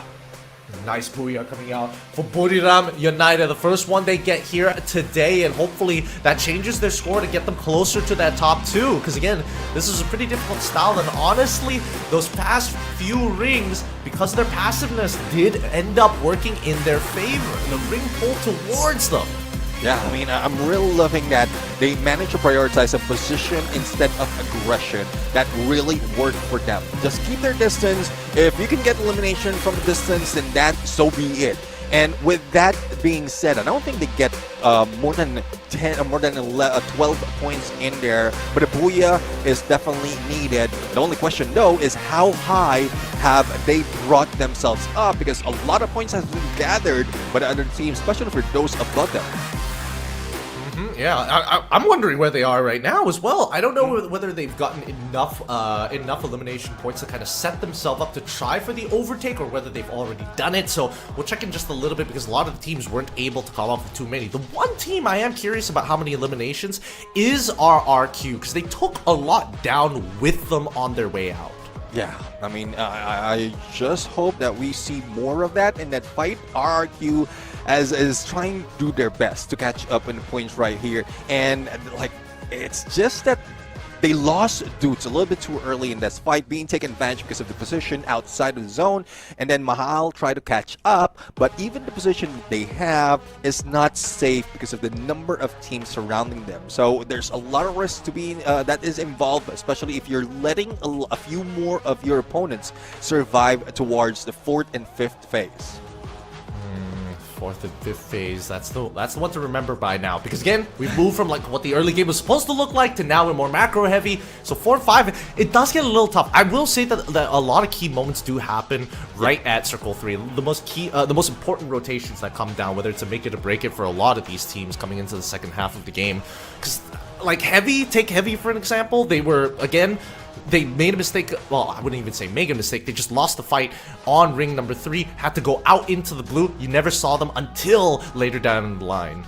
Yeah, I mean, it's just tough. It's just tough to call how that's going to end up, how that's going to work for them. But again, there's just a few things that they need to work on to get that success, and it's a coin. At some point, it's a flip of a coin.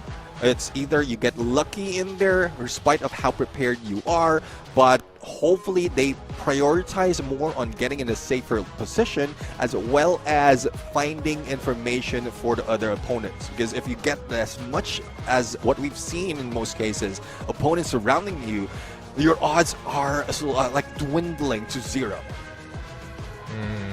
Outer ring place might be, I don't know. Because so far, based on what we've seen, the success rate of the more defensive teams really boil down to who they're facing, like, closer to the end. Like, again, Onyx Success has not found it too often. Like, they're getting to the latter half of the game, but they're not closing it out as well. And then the recovery from that point onwards is extremely difficult, because it's not like they've been gathering coins the entire game or, like, looting it off of bodies. They're just hunkering that one spot down, which I think that's why we are seeing more success with teams like Team Flashin' as well as Heavy going out of their way to actually instigate war, maybe look for recovery later back on down the line, but most importantly, round 3, let's get that one rotation down early. 4-5, we hunker. Now let's see though, let's see. I mean, there's a lot of plans that can be done, and we've seen so many of those. Some make it work, some does fail, but it's a good thing that it's slowed down from Bermuda United's side, and they just went a little bit to the extreme. We know for a fact that Bermuda United's usual tactics would be to slow and halfway through, but even for the final moment, they didn't really fight so much on the CQC. Even with our MVP right now, Wasana, didn't get that much of elimination out of that fight. Yeah, the God, Kranze, Syra, as well as Crime, all of them outnumbering him by a single, or if not 2 eliminations throughout this match. I'm surprised that, I mean, the God was landing some pretty nice shots there. Same goes for Ranzier, but I would have imagined that BRU got a little bit more involved overall. Because eventually, once they knew that they had the circles, the ring pulling towards their side, I would have imagined that they were heavily depend on the gatekeep, but I just think that nobody gave them the opportunity. They're too busy fighting amongst themselves, huh?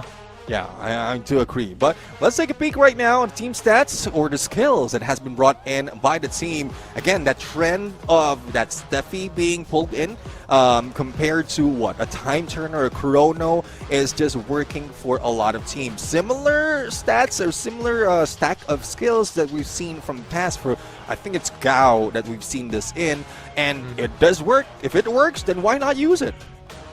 It's pretty good. It's pretty good overall. I think that, you know, having Nero part of the team, knowing how important these glue walls and how easily it is to access reinforced glue walls, it just makes a lot of sense. Especially if you can, like, control the fight to a simple clash squad rather than the out in the open, you're facing the triangle once again.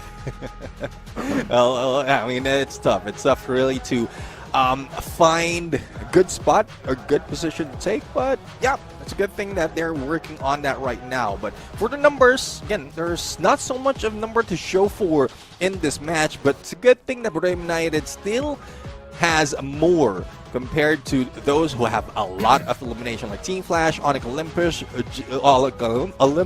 just because of that booyah. But Team Flash is slowly showing some aggression.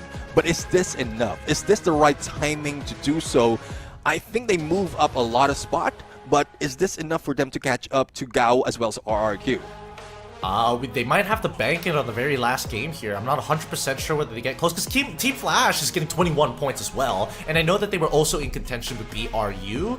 RQ 13, it's not as high as they probably wanted to. They still are banking on that very last game to try and overtake people. It's just sad that teams like Team Falcon, for an example, who are trying to hold those higher spots, end up not getting as many as they wanted. Now let's look at today's standings. Gao still remain on top at 76. RRQ just behind them at 69, 7-point differential. And then BRU, after this booyah, are now 12 points away, right on the coattails of RRQ, with Flash just behind them with 1 point. Well, I mean, that's still a huge jump that needs to be done by Borneo United Esports, and this might be secured if in case either Gao or RRQ decides to hot drop against Borneo United, which we seldom see. We still don't know which map they will be playing in on the game number 6, or if Borneo United stays quiet, there's a little chance for them to catch up in a point. Solara was the most, how to say, they got the booyah, they didn't get that much point. The most quietest map, or the most passive play that we've seen from this team. Yep, it's surprising. It's very surprising. But for now, map selector for our last map. What do you think it's going to be? Personally, I would like a Bermuda. It'd be exciting, but there's only one option. Let's see what it is. Come on. Purgatory for me. I don't know. Purgatory? Oh, god damn it. Every time with you. Here we go. Nextera is going to be our final map of today. How interesting. Because Gao was able to take Nextera, but it's not like they had an easy time. It was quite a difficult ride for for all the Vietnamese squads who were dominating.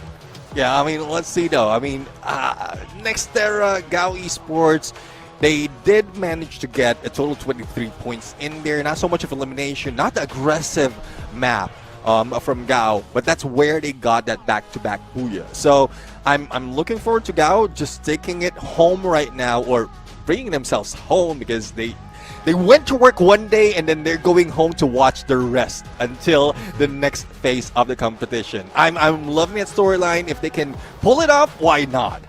Yes, that would be great. That would be great. And they're so close to doing it at this point. Any major mistakes happening in the early game is going to hurt the odds of Flash, but as long as they can get at least... Oh, I can't even say that because RRQ is so close to them anyways. I mean, if they take them both out, that'd be great. If Team Falcons bow out early like they did in the previous map, that'd be even more awesome for everybody else. Yeah, I mean, let's see though. I mean, we're just hoping. We're just hoping for that to happen. It's depending on the team right now to pull it off, to make those wishes come through. But they have their own wishes. They have their own wish list that they need to work on right now. But again, more chaotic game because this is a repeat. That's what I'm expecting right now. The flight path.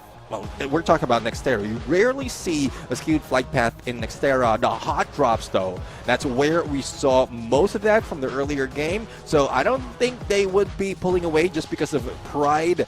We're expecting Mudside to still be occupied by RRQ, but with what happened earlier, I don't think Shadow Esports would be jumping against them. So, well, still, the story is still unfolding right now. We don't know what's going to happen.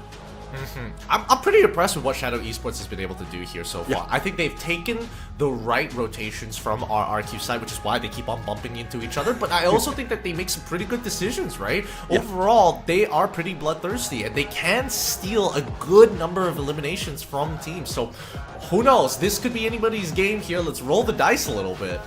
Well, let's see though. As we prepare to step into the future of Free Fire, this is where tech meets pure survival instinct. And I'm really looking forward to who's going to turn things around in this map. Here comes the flight. Here comes the plane. And let's see if anyone can complain, because this is Nextera up next for the final match. Alright, good luck to all of our teams. Let's see that flight path. If you get a skewed flight path on Nextera, that would be very sad. Very, very sad. I know one person, exactly one, who would be happy. Okay, thank God, thank God. Alright, Intellect Center to Deca Square, a very traditional pathway, and I think that some of these teams, depending on where that first ring is going to be, should be a predictable outcome. Well, let's see though. Well, Shadow Esports right now splitting up on Zipway. What they have a clear view of Zipway earlier, no contention. I don't know what Shadow Esports is planning right now. I think they want to find opponents, catch up the points, but in terms of numbers, there's a lot that need to do so. So, I'm still waiting for that plan for Team Falcons right now. They will be meeting up against RRQ, so it's two spots that they can catch up if in case they want to take that second spot or that second place. But for Heavy right now, Sichuan not even backing away despite three of their players already down on the ground, and Argon would be taking them down. Only mini Uzis, no problem for Argon. Oh my goodness, that's a little unfortunate. With a rifle in hand, they just didn't have the long angles to work with to get the real damage down. And now they get eliminated this early on. That's very unfortunate. But this is the high-risk battle we were waiting for. RRQ and Falcons right now. As RRQ... Wait, is that Gao? Gao was looking to make first contact against RRQ. Do they know about Falcons, though? Or do they see both? I don't know. And with this gunshots, I think that is a trigger. Falcons would be pulling away. They will be waiting for the perfect opportunity until something happened. Ransei, though, didn't expect him to be in a VSK. More of an SMG guy, but that flick and that shot through that window is just something else with a headshot and elimination. Abedo not putting up a glue wall for that revive, for that pickup, but good thing that no one shot him.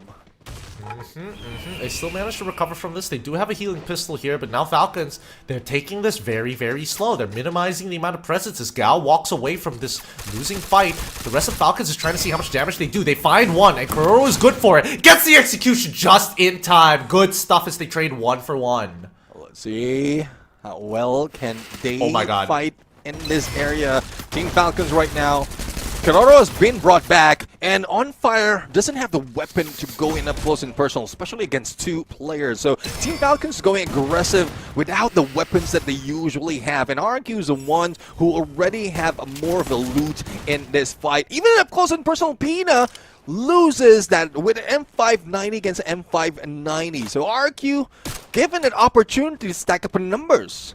Yep, I'm not sure who dropped down the hit list just now, but it was on the last remaining member here. Oh, there it is, on Abe. His position revealed. Limit still on the run, and RRQ are not having it. You think you can run away from this for free, and it looks like Limit might just be able to as he zips off around the hill, past the horizon, as the rest of Onyx are getting punted down.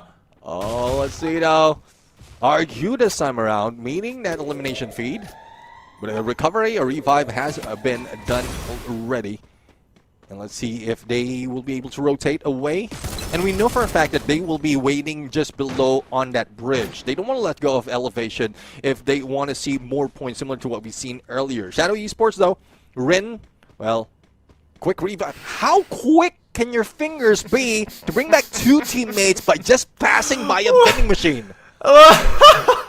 He's memorized the spots. I don't know. He's memorized the positions on the map, right? You know, finger placement. I don't know what to call it. Oh, off the back of the horse. Mochi catches him. Back-to-back headshots as Argon is able to get Aleph back up to speed. Bro, I mean, I'm still dumbfounded on how he did it. He was just walking just past it. I don't know what kind of a weapon play, like a UI he has on his device, on his phone, but everyone should copy it. As we look in continuation in the battle between RRQ and Team Falcons right now, Bai has met the gun to barrel of the opponents, and a double revolver being pulled out by Pina. just to flex a little bit that they can bring more now. That forces dudes to pull away from Rushdown. They can have a vending machine outside of the zone, but that first to second is already closing in. Does have a vehicle to play with, but will he be able to expose himself with that sound cue from that car? Well, speaking of, let's see how Twisted Minds is going to play this out. They've been battling it out with a lot of squads early on, and generally speaking, they've been good at the recovery. However, it's Flash on the other side this time, and they aren't going to let this go. Ooh. They call the lightning down, and Twisted Minds immediately go to the inside and fortify and lock Flash out. Wait, there's an opportunity. He could walk through. The Bass is covering that angle, but ABCD, he's looking to the top. And now, the Bass breaks through the entry. Doesn't check his back jump, catches ABCD as Mikong is the next to fall. The Zom could turn the corner here, but I think the God has got to run. The Bass is going to try his best here. Now, looking for Zom, takes him out, no problem whatsoever. Flash able to get the revives down just in time. Well, perfect timing right now as Team Flash. Well, the God... definitely is a god right there, reviving 3 of their teammates. But will they be able to get more loots and rescue the god right now? Because Twisted Mind, oh, they're not the aggressive team that we hope that they would be. But this time around, we're seeing a lot of those mad plays. So 4 eliminations to begin with in the first 6-minute mark. Not what we expect from Twisted Mind, but this is better. Yeah, this is definitely better from what we've been seeing earlier today, but at least we get to see them on the screen, right? They usually, generally, we only see them once we get closer to the 3rd ring. And so BRU now making their way out of Turbine. They're going to make their way through, but they still have one last remaining member to deal with, and that's going to be Traps. Taken out of the picture, that's another elimination. 9 eliminations already for BRU. Well, let's see though. 9 elimination from BRU, a little bit too aggressive. And I guess the catch up on the point is motivating them to be able to do so. But is this something that they can pull off right now? A lot of odds are against them even from earlier. And they weren't able to pull that much of numbers comparing them to RRQ, but them beating down a few of those top contenders of the leaderboard might be the key for their win. Team Falcons is another of those teams that can bring a lot of firepower, especially based on the tactics that they're playing with, but they need to deal with Gao right now, who's aiming to maintain that #1 spot.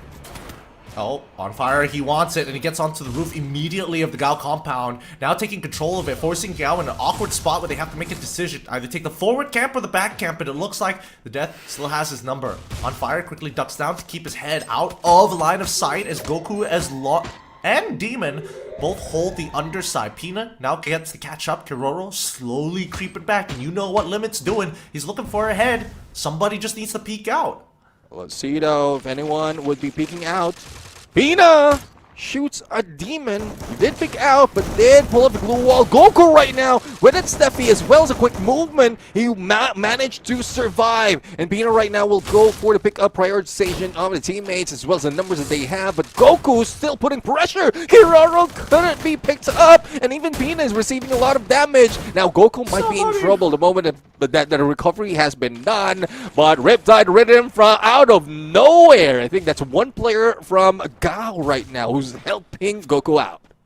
Is that Deanne in the back? Well, who's doing this? Who's making life difficult right now? Because unfortunately for Falcons, they could not get Kiroro back up on his knees, and I think Pina ran out of glue walls to reaffirm that he could get him back up. He tried to do it through the wall, but unfortunately, oh, Goku losing his head. Limit responding just a little bit faster, but he ends up getting caught out on the opposite side. Demon catches him, and they get one more. Deanne goes down in Shrey with the help of Pina. And GOW are just not letting this blood feud go. Oh, well, Pina right now, great accuracy, even in a power foul. And the distance is something that he couldn't work with that easily. But here comes Demon. As soon as he gets the angle, he sees the jump coming from Pina. Here comes Goku from behind. And the duo switching for a pincer maneuver to eliminate Team Falcons. They might be able to secure that #1 spot. Oh, they're on their way to it. GOW, they feel that momentum behind them. They're going back to their old ways of just looking to fight, right? Now, they take their time as Twisted Minds currently trying to make their way into the compound of Shadow Esports. And the Valiant Dash is good! It breaks open a wide hole, and Twisted Minds are trying to get them in. Juan tries to take the back, and unfortunately, Bass is a little bit more aware. Jump, unfortunately, not so much. They block it, the Valiant Dash comes on through. The Bass is able to get one, gets two, and now Julius gets one back into the Bass, but it's too late. Shadow Esports had already run 2 rings around him. That's Twisted Minds bowing out at 9th. Bro, Shadow Esports, I don't know what they're made of, but their debut in FFWS Southeast Asia is just phenomenal. Yes, they're not pulling up that much of a huge number after game, but those engagements just something else. Again, a shadow of BTR. From when they got introduced, they were just that aggressive team. We're seeing that from Shadow Esports. Now, we see that Flash has taken a compound just outside a boxing gym. However, the gatekeepers are going to be Aurora, who have a 2 compound setup to get a bigger range of influence. Oh, Rin losing his head, getting high with a double headshot here to secure the point. Now they want the rest of SE. They get the revive down, and now Wasana wanting for more. Trogon in hand, unfortunately, gets blown out of the sky. Jonah finding one into, actually finding 2, in a matter of fact. He's not done yet. Give him a third as he's looking to break through the reinforced glue walls, deter him for more. At least for SE, they get one of their members back. But it's still a very tight battle. Well, Global Gamer asked for aggression coming from Borem United, and their response is, here it is.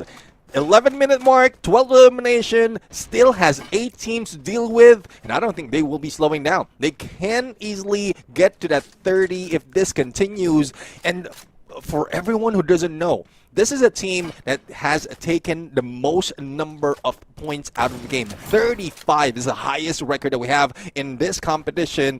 And with this kind of aggression, I think they'll be able to either meet it again or beat it. Well, let's see it. Let's see it. Let's see whether BRU is actually the king of pop or they're just a sad imitation of it. A lot of people have been really excited for BRU ever since they've been crushing it since last year. But now it's like, have they lost their hunger? Are they still in it? And every single time BRU gets mad, they prove it. So there's no doubt. Ooh, Flash actually getting a pretty good revive here down on the 3rd ring. Yeah, let's see though. I mean, hopefully it's not too late. Hopefully they get a little bit of real estate to work with, as well as plenty of time to loot up. As we look into the next phase's circle being occupied, or this part, to be exact, being occupied by 3 teams. 4th would be Team Flash. Borem United on the horizon. It's tough if you give Moshi that high ground. We've seen how well he has at a good angle, but this high ground cleared opening. Riptide Rhythm, Rin almost being taken down, but a rescue coming from Wasana. Well, not rescue, but a help of putting damage from Wasana might be the trigger, but it's Jonah who goes for the first elimination. Oh my god, what an insane engagement. And Get High is still alive. They're taking out members left, right, and center, but unfortunately it's too close. And finally, they get it at the very end with 0 casualties. What an entry.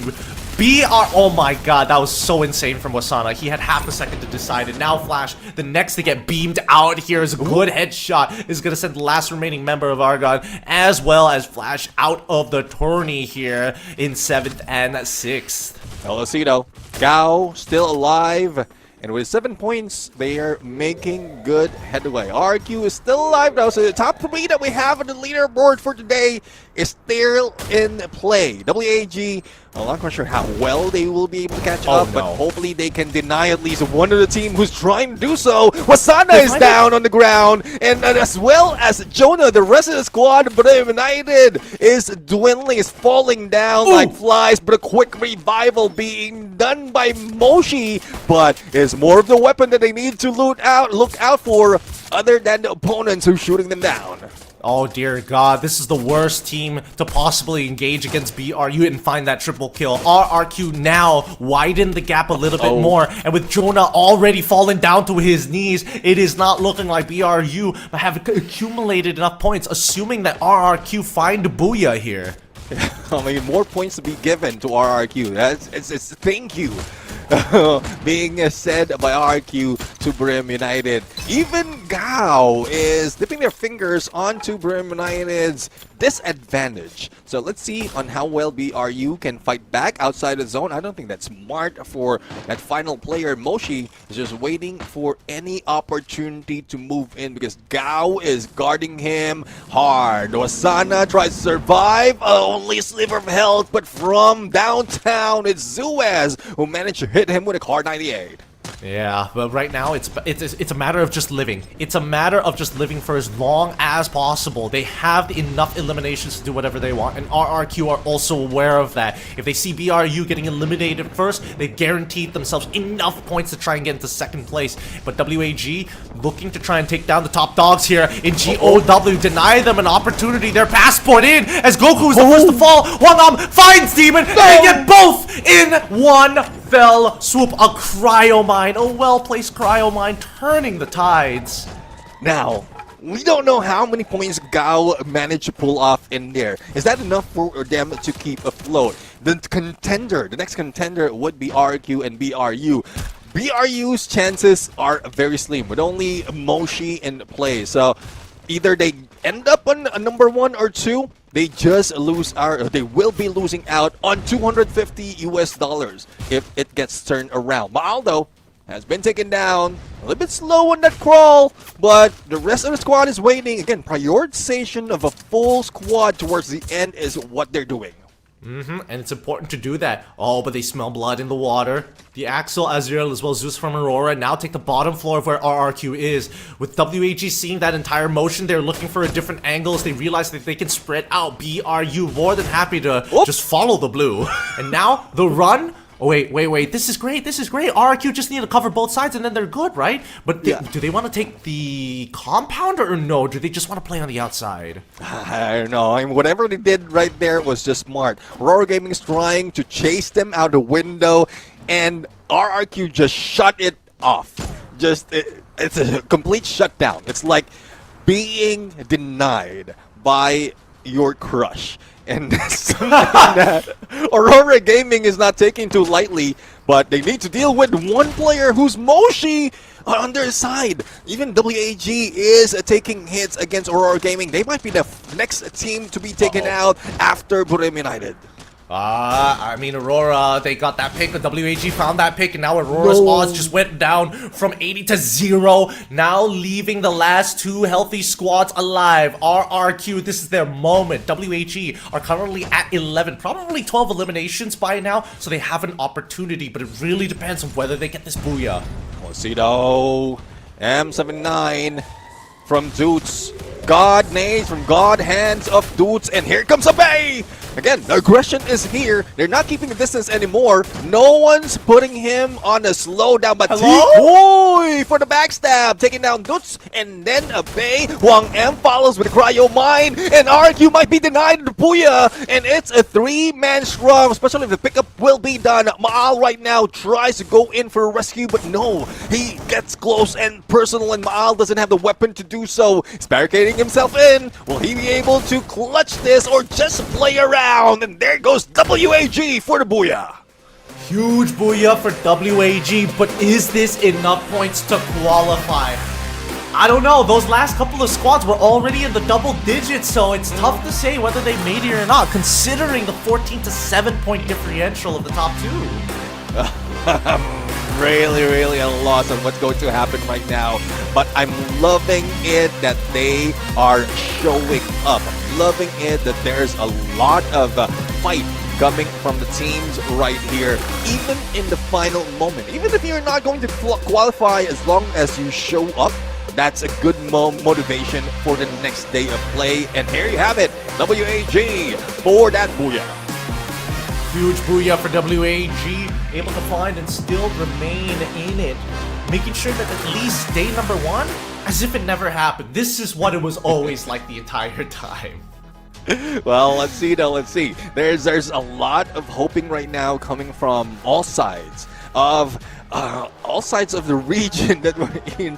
Will it be Gao who will be maintaining the number 1 spot with was RRQ pulling out enough points to be able to overtake Gao? I don't think the contender like Boreo United pulls so much to be able to take down WAG or Gao in that number 2 spot. So it's more of a battle between Indonesian team RRQ as well as the Vietnamese team GOW for that 250 Team of the Day prize. Yep. It's still up in the air. What we do know is that Falcons were not part of that conversation. They got... They put themselves in positions, but they just can't get that last game off, man. It was looking like somebody was bloodthirsty. Everybody was given the kill order, and they knew what to do. Yeah, I mean, it's tough. The lobby just like this, and the teams that is involved in this lobby, I would say this combination looks like a grand final finish if we talk about the teams that is involved. Even those dark horses like Shadow Esports being introduced in this fight is much stronger compared to what the other teams are expecting them, which I like, which I'm loving right now. Just them coming in here, making sure that they can represent Indonesia, as well as making sure that they will be known that they deserve this spot to get into the FFWS Southeast Asia.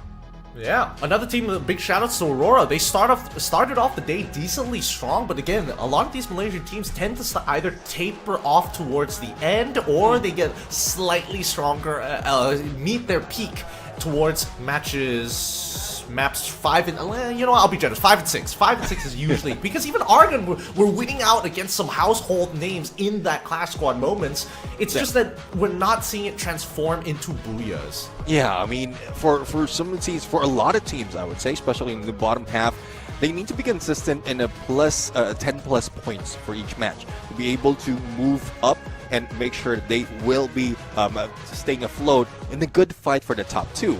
But we don't see that for some of the teams. Yes, they are consistent in getting points, but it's still too low that we can say that they have a chance to get the top 2 by the end of the day. So there's a lot of work that needs to be done by those teams, by those regions as well. But how can you do it if you have teams like WAG, RQ, Gao going against you? And of course, that Booyah Taker, WAG, with our MVP Wang M with 4 elimination, 2,046 in the damage, and surprisingly, CQC Battle with that Mag 7. Yeah, it's... The Mag 7 always it's so reliable. Such a reliable gun. Alright, as much as it doesn't have that potential to 100-0 somebody in one singular click, but you know, it mitigates the risks, so you have multiple shots, and that's great. But let's look at our top 5 elims, because Wasana is part of that question. 6 eliminations. Tikwe with 6 as well. The majority of that coming towards the end of the game, where they completely forgot about Tikwe. So sad for RRQ. GOW's Death at 5, Abe at 5, and Ranzie at 5. So it's gonna be quite tight.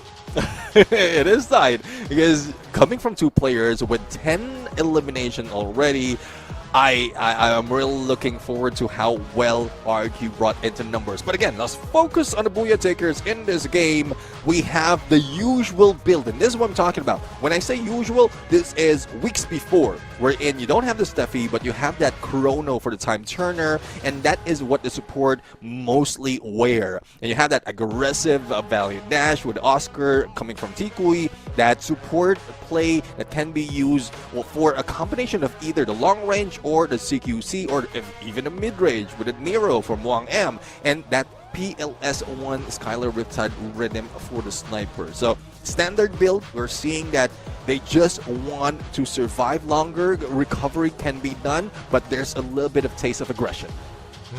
Definitely the taste of aggression there. I think that WAG just came out of the gate swinging this time round. They understood the assignment. They made sure that if you're going to engage with us, you're going in for the long haul. Because a lot of the fights that we saw is just revive, let's get back in there, let's fight again. Okay, okay, revive, let's come back in there one more time. And then once it happens 2 or 3 times, we're like, all right, I think we need to calm down for half a second. This is too much. Yeah, I think they have DJ Khaled shouting in their ears right now. Another one. Another one. Another one. Boy. Just But the again thing and is, again and again. For a final moment, I mean, I was surprised of Maal's decision. I don't know if he's just letting it go because he had an opportunity to go for the pickup. That 2v3 could have been a potential for RQ to get that to get that booyah. But I'm still wondering. I guess they're counting the numbers, and I think that is enough points for them to keep themselves afloat, or even the top one. Remember, before the game started, it's 7 points in between them and RQ, between the RQ Kazu and Gao Esports.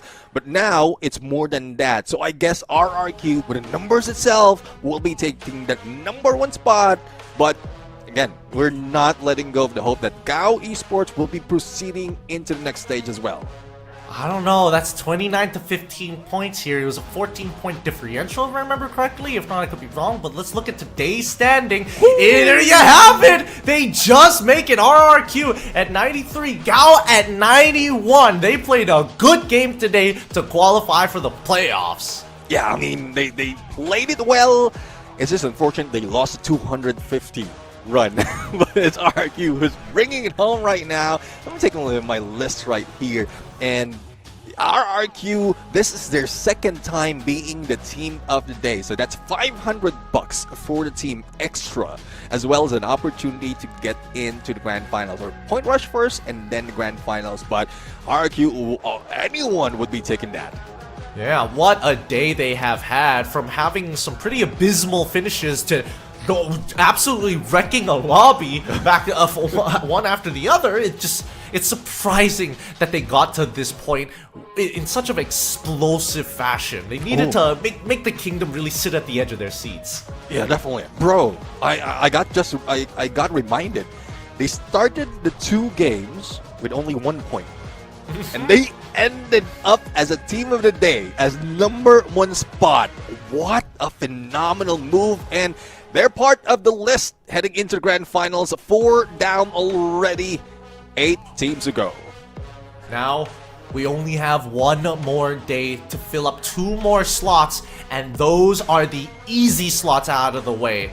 Next week, it's going to be the top 6 to keep on playing.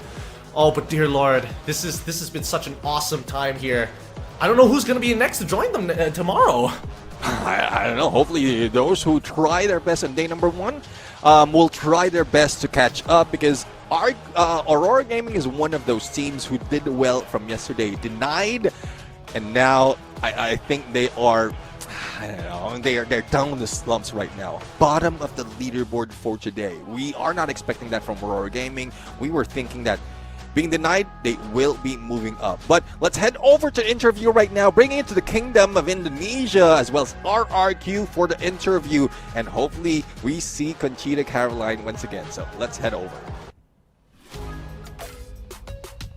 All right. Thank you, casters. Survivors, that is the end of day 2, match week 3. And now I'm here with Adi, the coach of our team of the day, RRQ Kazu, who has not only successfully secured 93 points, but also a spot at the grand final. Congratulations, Coach Adi. Thank you.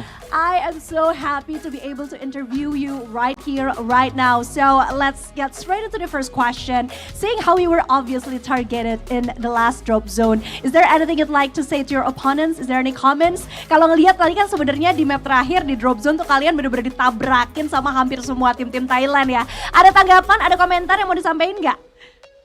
Ya, kita udah tahu kemungkinan bakal terjadi karena kita main di sini juga bukan 1-2 season kan. Jadi ya perilaku abnormal kayak gitu kita udah bisa prediksi. Jadi ya sebelum match day mulai kita udah antisipasi ya, dan anak-anak juga udah ready. Okay, so it wasn't really a surprise for him as a coach because this isn't his first or second rodeo. RRQ has been here before. They know exactly what's coming. They know the other teams are coming for them. So yeah, they have anticipated it. They know exactly what to do and how to handle it.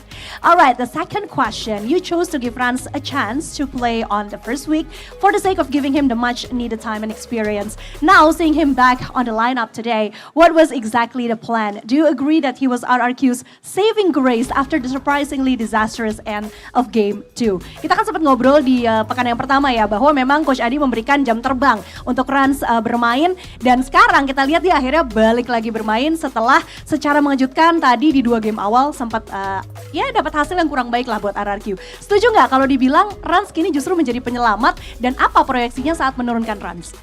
Ya kalau bisa dibilang Rans adalah penyelamat, kita balik lagi semua player yang kita punya, mereka adalah hero lah, maksudnya pahlawan untuk tim RRQ. Jadi siapapun, entah Dir atau Rans, mereka juga punya kontribusi di setiap matchnya. Dan untuk pergantian itu kenapa saya menggantikan Rans untuk penggantinya posisi Dir. Ada beberapa yang hasil analisa saya dan Loren bahwa saya harus buat keputusan di match tersebut gitu. Jadi makanya saya masukkan Rans biar ya lebih fresh saja untuk dari segi penyegaran gitu jadinya ya, bukan karena faktor lain tapi karena memang kayaknya memang udah saatnya ada penyegaran dan pembeda gitu. Ya, dan kita merubah objektif kita ya, karena kemarin tuh di day pertama kita coba untuk mengimbangi, main dengan seperti itu hasilnya kurang cukup bagus ya. Jadi kita coba dengan match pertama dengan metode yang sama, nggak ada hasil, ya udah kita ubah dengan mode yang lebih hard. Okay, so obviously it was a much needed pivot for RRQ Kazu to change Deer to Rans. They are trying something different. They are learning from their mistakes. And yeah, it was very obvious to see that every single one of the team member is a hero for RRQ Kazu. Everyone contributed to the win. And seeing from how the analytic goes, Coach Adi thinks that putting Rans after the second game was the right decision, and we all know that with the change, something finally clicked within the RRQ Kazu team, and yeah, that's exactly what we saw, and it leads them to securing the ticket to the grand final. All right, so next question. What was the biggest learning curve that you guys have from day one, and did that help you get through today's intense competition? Kalau kita berkaca dari apa yang terjadi di babak pertama, apakah banyak pelajaran yang akhirnya bisa membantu kalian melewati kompetisi intens hari ini? Dan mungkin tambahannya adalah apa ya yang mungkin menjadi pembelajaran terbesar masuk ke grand final nanti? Ya, pembelajaran terbesar yang mungkin kita dapetin, jangan menyia-nyiakan kesempatan lah. Gitu. Dan setiap map itu berarti gitu. Di map pertama kita nggak dapat poin, map kedua juga kita nggak dapat poin, dan sisa mapnya kita jangan sampai nggak dapat poin sama sekali. Yes, setuju banget. The answer to that is no more wasting chances. Every map is important. There will be no more wasting time and no more wasting chances for RRQ Kazu. Okay, we'll be seeing 3 Indonesian teams battling out tomorrow on the 3rd day, seeing how BTR and RRQ have made it to the final. Do you have any tips for the other remaining teams in order to keep the positive momentum going? Ini kan kalau kita lihat besok 3 tim Indonesia masih akan berjuang ya Coach untuk memperebutkan tiket ke grand final. Momentumnya lagi positif banget nih buat Indonesia. Kemarin BTR, sekarang RRQ. Ada tips buat tim lain nggak supaya bisa menjaga momentum itu besok? Seenggaknya ada satu yang bisa masuk dalam top 2 dan ya berangkat juga ke final. Ya, untuk tim yang besok bertanding, khususnya untuk tim Indo ya. Kalau tim Thailand bodo amat ya. Yang penting main enjoy lah, relax, enjoy your game aja. Okay, so just enjoy the game, just relax, because at the end of the day, it is what you give, it is your full effort. So hopefully we get to see another Indonesian team playing well tomorrow, and yeah, getting into the grand final this week. All right, thank you so much, Coach Adi, and congratulations once again. I'm so happy for both BTR and RRQ Kazu. Hope to see you at the grand final. But now let's go back to our casters. Take it away, guys. Thank you so much, Coachita. Man, Coach Adi, he's such a chill guy. The way that he speaks, the elegance and the way that he talks. He's definitely one of those guys that you want to have next to you when you're currently in the middle of an overdose. He feels like the guy who just knows stuff and knows how to save you from precarious situations. Yeah, I mean, how calm he is. Even with question we're in, you might be thrown off guard. He just answered it just honestly and with all that calm. But I'm really loving the situation that RQ has been doing as well, because there's so many instances with the decision they have with Ranze being brought in. 18 Deer would be a great frontliner, but it's just that Ranze would be a lot quicker, especially from what we've seen in week number 1, and a great decision for that. But I don't know what else RRQ has to offer, or Coach Adi has to offer as a surprise for the grand finals. And now that they can watch the rest of the squad duke it out for the remainder of our knockout stage. Well, unfortunately, we're already at the end of the day, so we don't get to see any more of RRQ until we start making it closer to the grand finals. With that being said, thank you to everybody who has been watching the show here at the Free Fire World Series Southeast Asia Spring Edition. Well, of course, my name is Gideon Q. This, of course, is Neptune Garcia, the gentleman himself. Once again, closing off today, thank you so much for watching, and we'll see you guys tomorrow.